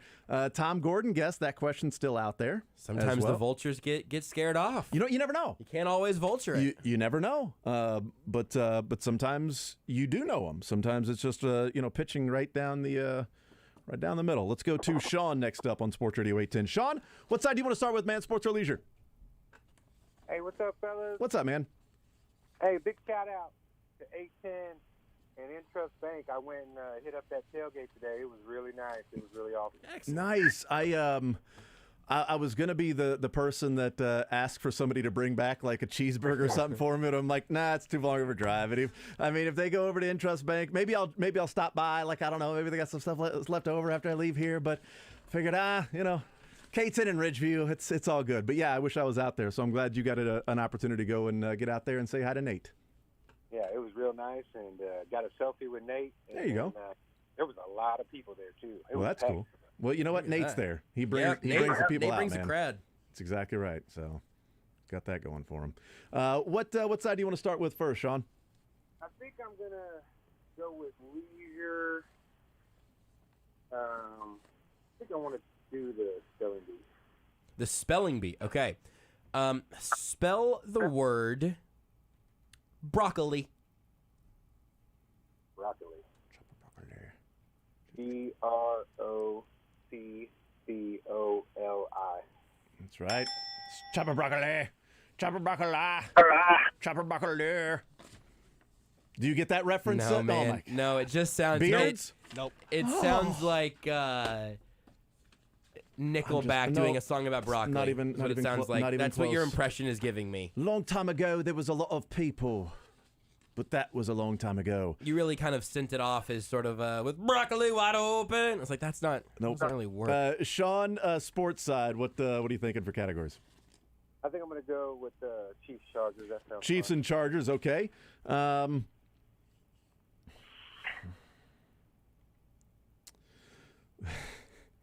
old are you, Sean? I'm in my 40s. Okay, then I'll ask you this one. This guy QB'd for both the Chargers and the Chiefs in his short career. He only started a total of 4 games between the two. Just 1 start for the Chiefs, although he was a backup with the Chiefs and was a known player. But he wasn't exactly known for putting defenses in a pickle.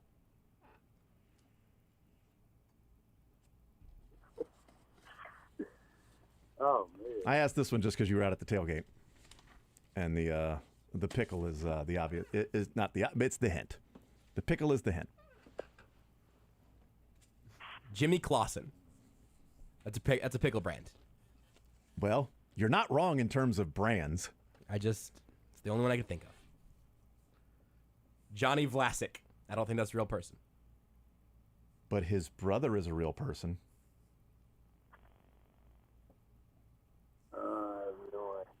I really.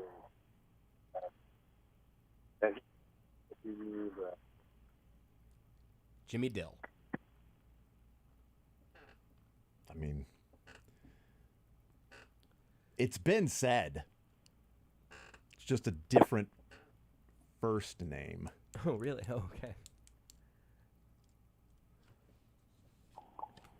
Thought maybe being in your 40s you might get it. I'm out of pickle brands. I'm a big pickle fan. Sean, you want to throw a dart as to who was the backup for the Chiefs and the Chargers? Was not known for putting defenses in a pickle.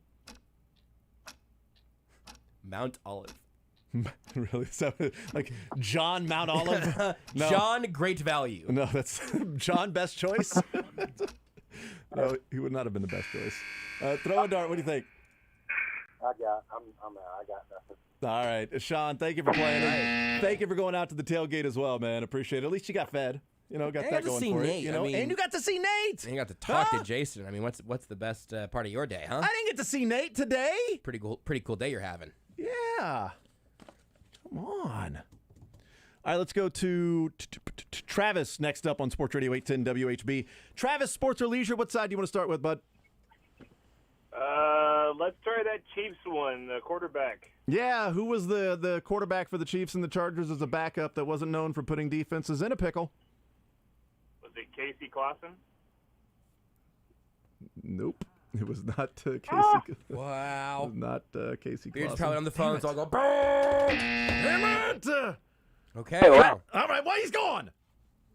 Look, it's a live question. Somebody's got to be able to. Someone on hold got to be thinking. I want to take one more just because I want to get an answer to this before we take a break. So it's kind of this will be the last until we take a break because Beards is yelling at me and said, "Take Travis and then break." Damn it! Said, "All right, I'm going to do that." Now I'm taking Ben. Albert and I'm gonna Kosher? Break. Is it Albert Kosher? It is not. Ben, sports or leisure? What side do you want to start with? Hello? Hello? Hey, Ben, we got you now. Beards turned the Beards want to take up. a break really bad. So we're good. Ben, sports or leisure, what side do you want to start with? I'm going to start with that Greg Holland question. We don't have one. Don't have one. We don't have a Greg Holland question. So do you want to start at a different category or a different question or leisure? Okay, well, It's such a good bit. I love that bit every time. I'll try that common sense question then. We'll start there. Which one would that be? Is that Thomas Paine? Is that what he wrote? That's correct. Nice. Yes, I like the way you play the game. Yes, Still Thomas Paine, famous for writing the pamphlet Common Sense in early 1776. Still going. Okay, maybe I misheard that Royals question. I thought it was a single saves record. It is as a for rookie, Royals right? rookie record for most saves in a season. Yeah, the Royals rookie record with McDougal and Tom Gordon being guests. So if anybody did not hear that one, it's the Royals rookie record for saves in a season. You can take a shot at that one, or you can have Chiefs season openers, Chiefs and Chargers, NFL, college football. I'll go Chiefs and Chargers, but I take a different one. I have no clue on that quarterback one. All right, very good. This player will always be remembered as a Chief, one of the more exciting playmakers on special teams, with some memorable plays, oddly enough, against the Chargers. Many may not remember his seven games with the Chargers after being out of the NFL for 3 years. You could be trafficking in gift cards, Johnny's, if you get this right. Oh, man. One of the more exciting playmakers on special teams for the Chiefs, including some big plays against the Chargers, so well-known special teams plays against the Chargers. I didn't even realize that he played 7 games with the Chargers after being out of the league for 3 years, where you could be trafficking. You could be trafficking in gift cards. I don't know the hint. I had a guess, and your hint has thrown me off. Yeah, Really? I don't get the hint, and I don't think this is it either, but this is I'm going to just try Dante Hall. Oh, it's not Dante That's Hall. what I would have. That was not where I Dante would Hall. have thrown Damn the dart. it! So I was like, It's not Dante Hall. Ben, that's right, Ben. Thank you. X Factor, like X crossing, like human joystick. You need a joystick to get across I don't know. The X, throw up the X. I don't know, man. No, the hint is trafficking. No, I know. I just was trying to make it work for Dante Hall because I wasn't sure. Oh, I see. So now Yeah. I just don't know the answer to the question. No, it would not work for Dante Hall at all. I hope not. For his sake, it would not work for Dante Hall. Okay. All right. Didn't work for this guy either, apparently. We'll take a timeout. We'll come back. More Zone with Sports or Leisure. 913-381-0810 coming up next. Follow the show on Twitter at J810Anderson, at JB Brisco, at Beards McFly, and at Sports Radio 810.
The Zone with Jason Anderson. All right, the categories out there. What are you thinking, sir? The NCAA tournament. All right, the tournament for you. There are now 10 15 seeds to upset a 2 in the tournament. There are now 3 15 seeds to make the Sweet 16. We know St. Peter's. Who are the other 2?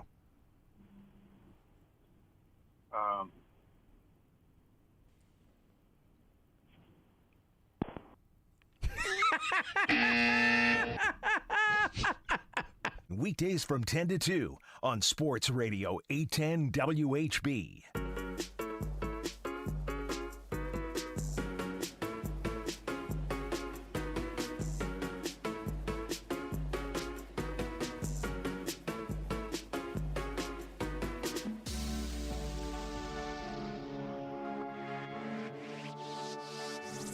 All right, 913-381-0810. Oh, you're good, Paige. What do you need? What do you need?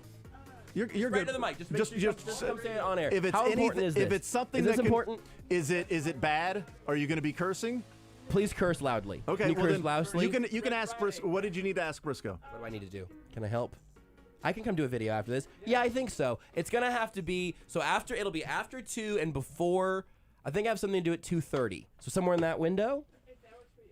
I got you, Paige. By the way, I'm gonna be there. Paige, who put together our Full House video announcing the show, which is one of the best videos that's out there. So thank you. She can walk in on the show anytime she wants. Better at her job than maybe anybody else at 810 at their jobs. You know what I mean? Present company included. Explicitly included. Present company most obviously included. Yeah. She was like, I can do the font. I can make it look like even those which makes it look like a little bit older video as well. I'm like, sure. I'm like, yeah, whatever you want to do. Then I watched it. I'm like, oh my god, it looks like the actual Full House. All right, 913-381-0810. Let's go to Charles next up for $25 to Johnny's Tavern and a little sports or leisure. Charles, what side do you want to start with, sports or at the leisure? Do the sports and do that special teams question. All right, this player will always be remembered as a Chief, one of the more exciting playmakers on special teams. Some memorable plays, oddly enough, even against the Chargers. Many may not remember that he played 7 games with the Chargers after being out of the NFL for 3 years. You could be trafficking in gift cards to Johnny's if you get this right. Merrick Vanover. You're darn right, Merrick Vanover. Was it the trafficking that gave it away? Trafficking gave it away, yeah. Not to Brisco, but to others. Brisco was like, I was born like 4 months before he had the punt return touchdown against the Chargers in overtime. I don't remember. I'm like, well, your parents would have watched the game. You should remember. Go ahead on the leisure side with reset on the categories here. You've got California trivia, relatively challenging Marvel questions, commonly misspelled words, spelling bee, and 4th grade U.S. history. Let's do California. Okay. Well, look, I really hope Isaiah Pacheco gets a chance to play tonight. I mean, just the nickname alone makes him worth watching. Anyway, what's California's state flower? Oh, my God. State flower. There's a lot of information in there. I'm assuming the Pacheco is the There's a hint. lot. I wasn't talking about Isaiah Pacheco for just any random reason. Sometimes we're trafficking in Johnny's gift cards over here. You're not trafficking in random hints. Can you repeat the question? Yeah, I hope Isaiah Pacheco gets a chance to play tonight. I mean, the nickname alone makes him worth watching. Anyway, what's California's state flower? Oh, my God.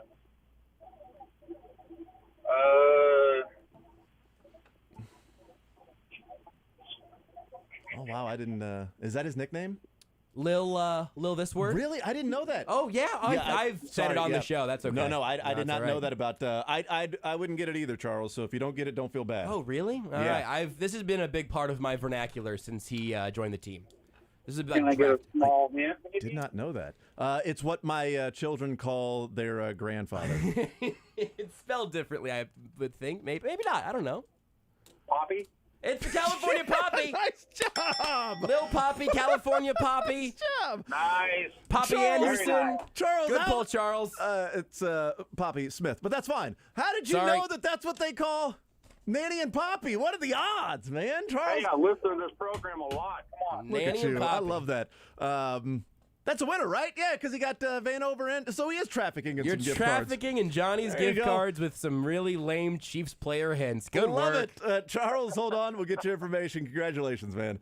Yeah, it's 913-3810810 is the phone number. My next Who would've California thought trivia the, one's even more ridiculous, along very similar lines. I need someone to pick it, please. See, I never knew that my father-in-law would be a hint for somebody to win $25 at Johnny's Tavern. That's really good stuff right there. Have to let him know that now.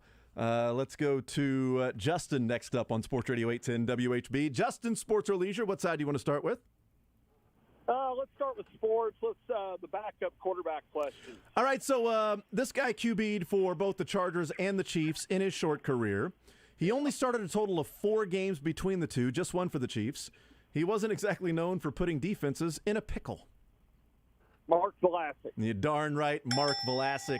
Brisco, we went to break, and Brisco's like, so did I get it right? I'm like, yeah, it's Mark Vlasic. He's like, oh, I thought it was like a Clausen or something. I didn't know yeah. that was a person. I learned that today. I'm Mark sorry. Vlasic and Dave Craig. Who's going to start? Who's going to be the starter? By the way, like 5 people just dropped off. Yeah, just. Let me say this. If you are calling and you can't get in, you should be able to get in now. 913-3810810. I think a lot of people were calling in for that Mark Vlasic pickle question. Justin, over to the leisure with Josh Brisco. You know what category you want? Yeah, let's do 4th grade history. Okay, 4th grade U.S. history. Who's on the $10 bill? Oh, boy. I can tell you who's on the $10 Bitcoin now. I mean, I just don't. Is there a $10 Bitcoin? I don't know how it works. That's not really how it works, Jason. But I wasn't gonna really. push for it. Sorry. You know, you don't really look at it.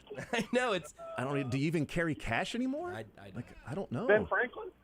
Well, you know what Ben Franklin's on. Yeah. You know what a Franklin you know is. it's all about the Benjamins. You know what a Benjamin is. Yeah.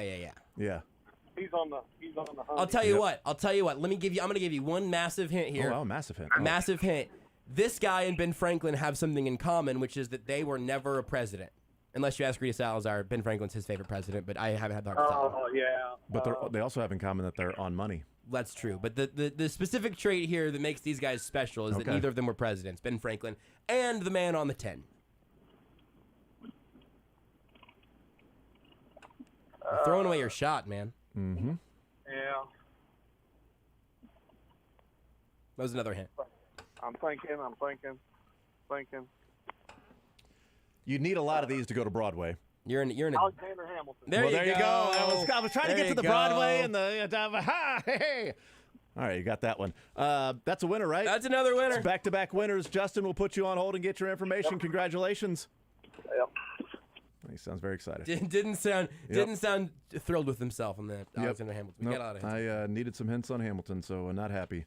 In fact, I'll get my $25 at Johnny's Tavern, but I'm not going to be happy about it. No, I'm gonna go sadly eat a pickles. delicious. They have great fried pickles at Johnny's. So to go there, get you some fried Vlasics. You know who ordered those one time we were doing a thing out there? Who's that? Paige. Full circle. There you go. Paige ordered some fried pickles at Johnny's. Maybe that's why she was coming in to ask you, do you want some fried pickles? She's going to stop by Johnny's. We have really connected every dot in this segment. That's right. Let's go to Jim next up on Sports Radio 810 WHB. Jim, sports or leisure, what side do you want to start with? Let's do sports. All right, we got Chiefs and Chargers. We got Chiefs season openers. We've got NFL and college football and Royals rookies. Is the Chiefs quarterback question still there? It is not. Mark Vlasic was answered, but we have 4 other Chiefs and Chargers questions. Yeah, I'll pick another one. All right, former second-round pick for the Chiefs at cornerback.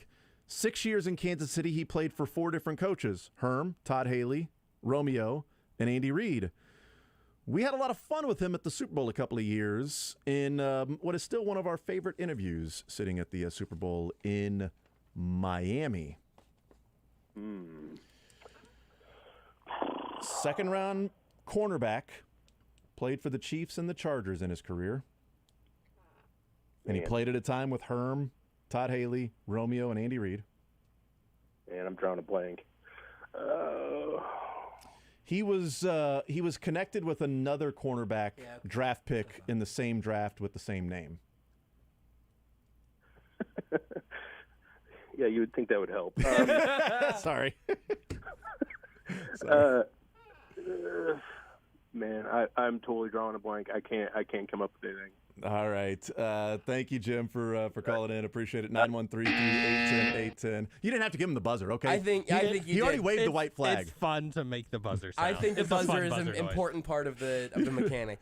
You know, you didn't have to have beers with him afterwards, okay? I didn't want him to think we were in cahoots. I think they got the idea when you rubbed Tabasco in his eyes. Nope. Man,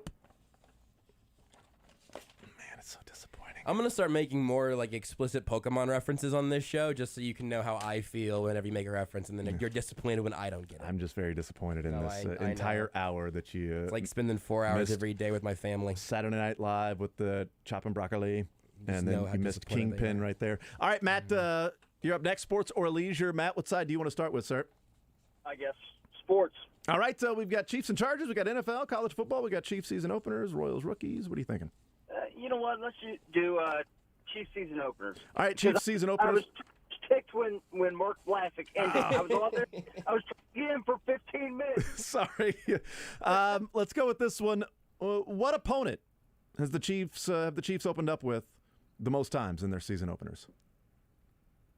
What opponent have the Chiefs opened up with the most times?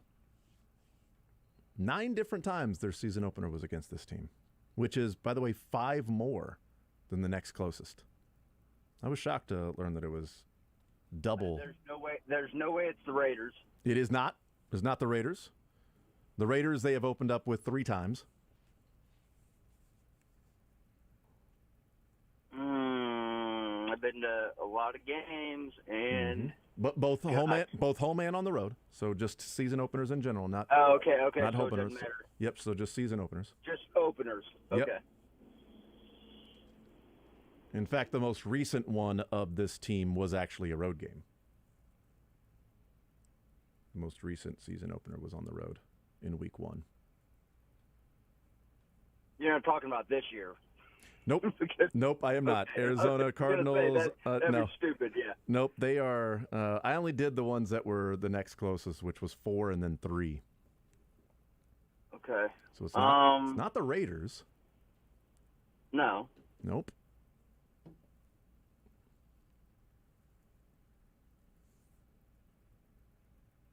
Shoot, I'll just shot in the dark.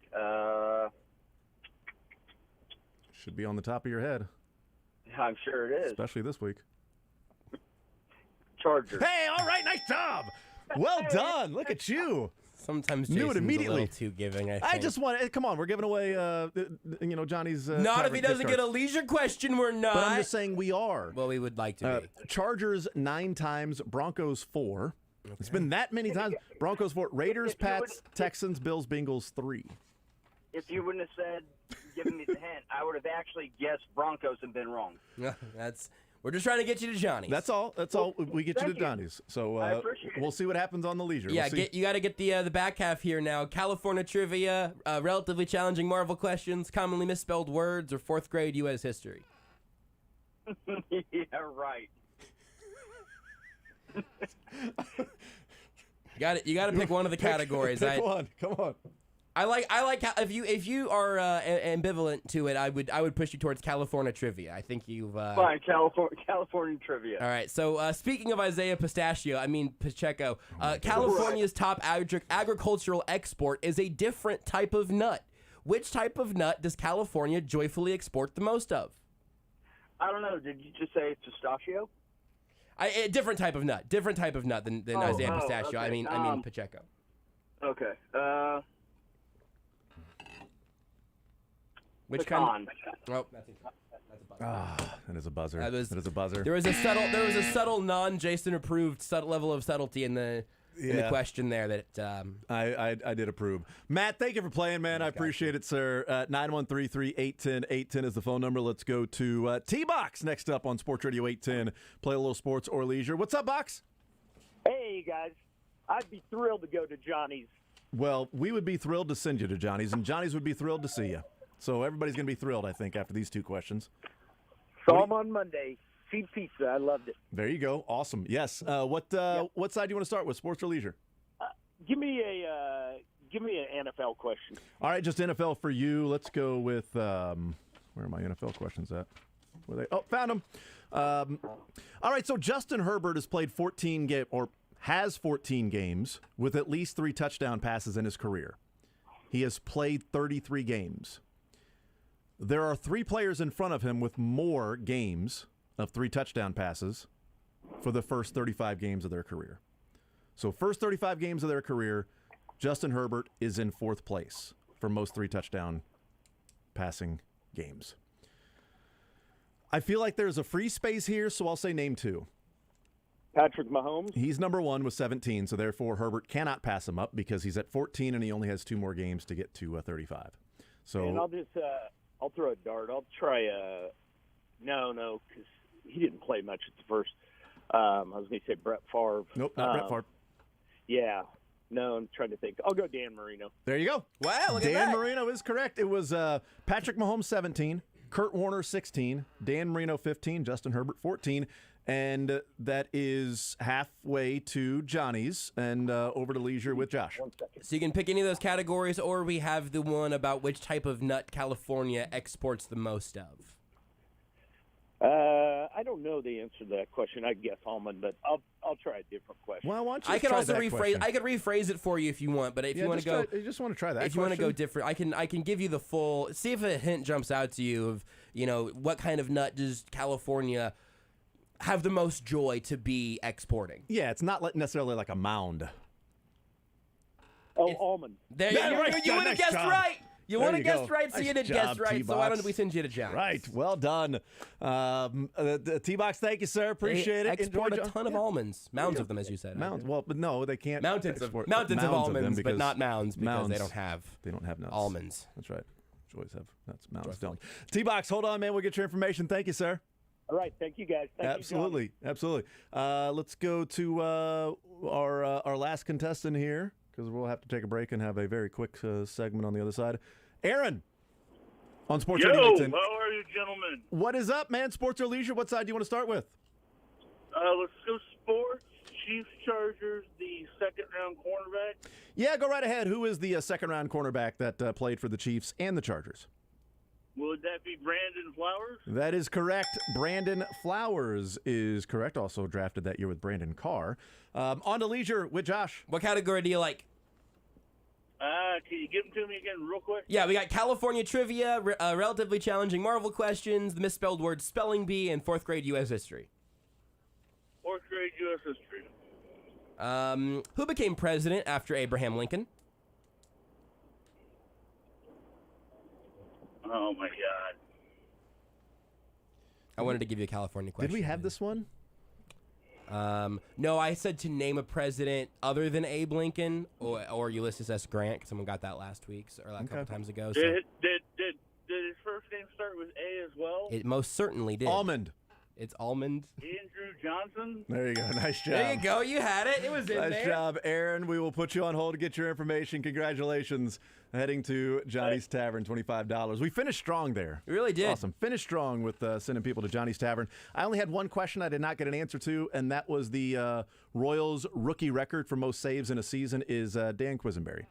33 in 1980. Any that you did not get an answer to? We answered all the ones that went Awesome. out there. All right. Good work today. We'll take a timeout. We'll come back, wrap up the show next.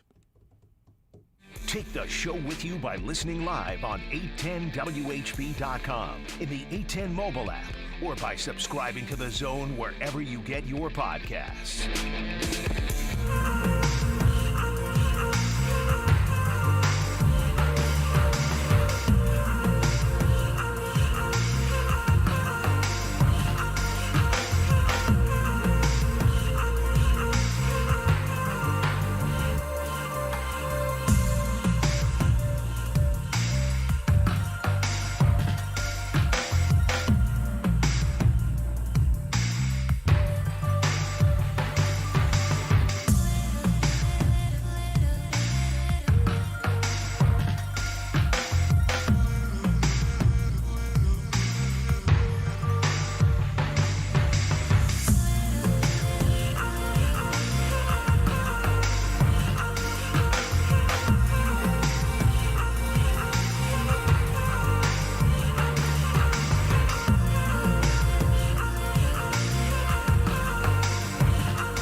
The Zone with Jason Anderson. And whoever bought the best snacks. On Sports Radio 810. All right, wrapping things up, Brisco, you got something that you wanted to read? Yeah, I got a tweet during Sports or Leisure from Mo Hawkeye on Twitter saying a couple more clues on the QB question being Mark Vlasic. Iowa grad, still lives in KC. Oh, awesome. So what I am realizing is there's a chance that Mark Vlasic just was tuning in for some nice sports talk radio, only to hear a whole bunch of people in a row forget his name. We're going to get Mark Vlasic on for the next Chiefs-Chargers game. I would love to have him on. I think he should now. That would be awesome. Be on the That'd be Zone. great. All right, score prediction. I'm going 33-24. 33 because I think Amendola hits 2 field goals but misses an extra point. So 33-24. You, Brisco? 30-24. 30-24. Beards? I'll go 3-2. Chiefs. 3-2. Chiefs. Okay. We'll see who gets closest with that. Could be Beards. I think he's... His alternate over-under line. The odds are incredible. Long shot there. The program with Swin Petros next. Come watch the Chiefs.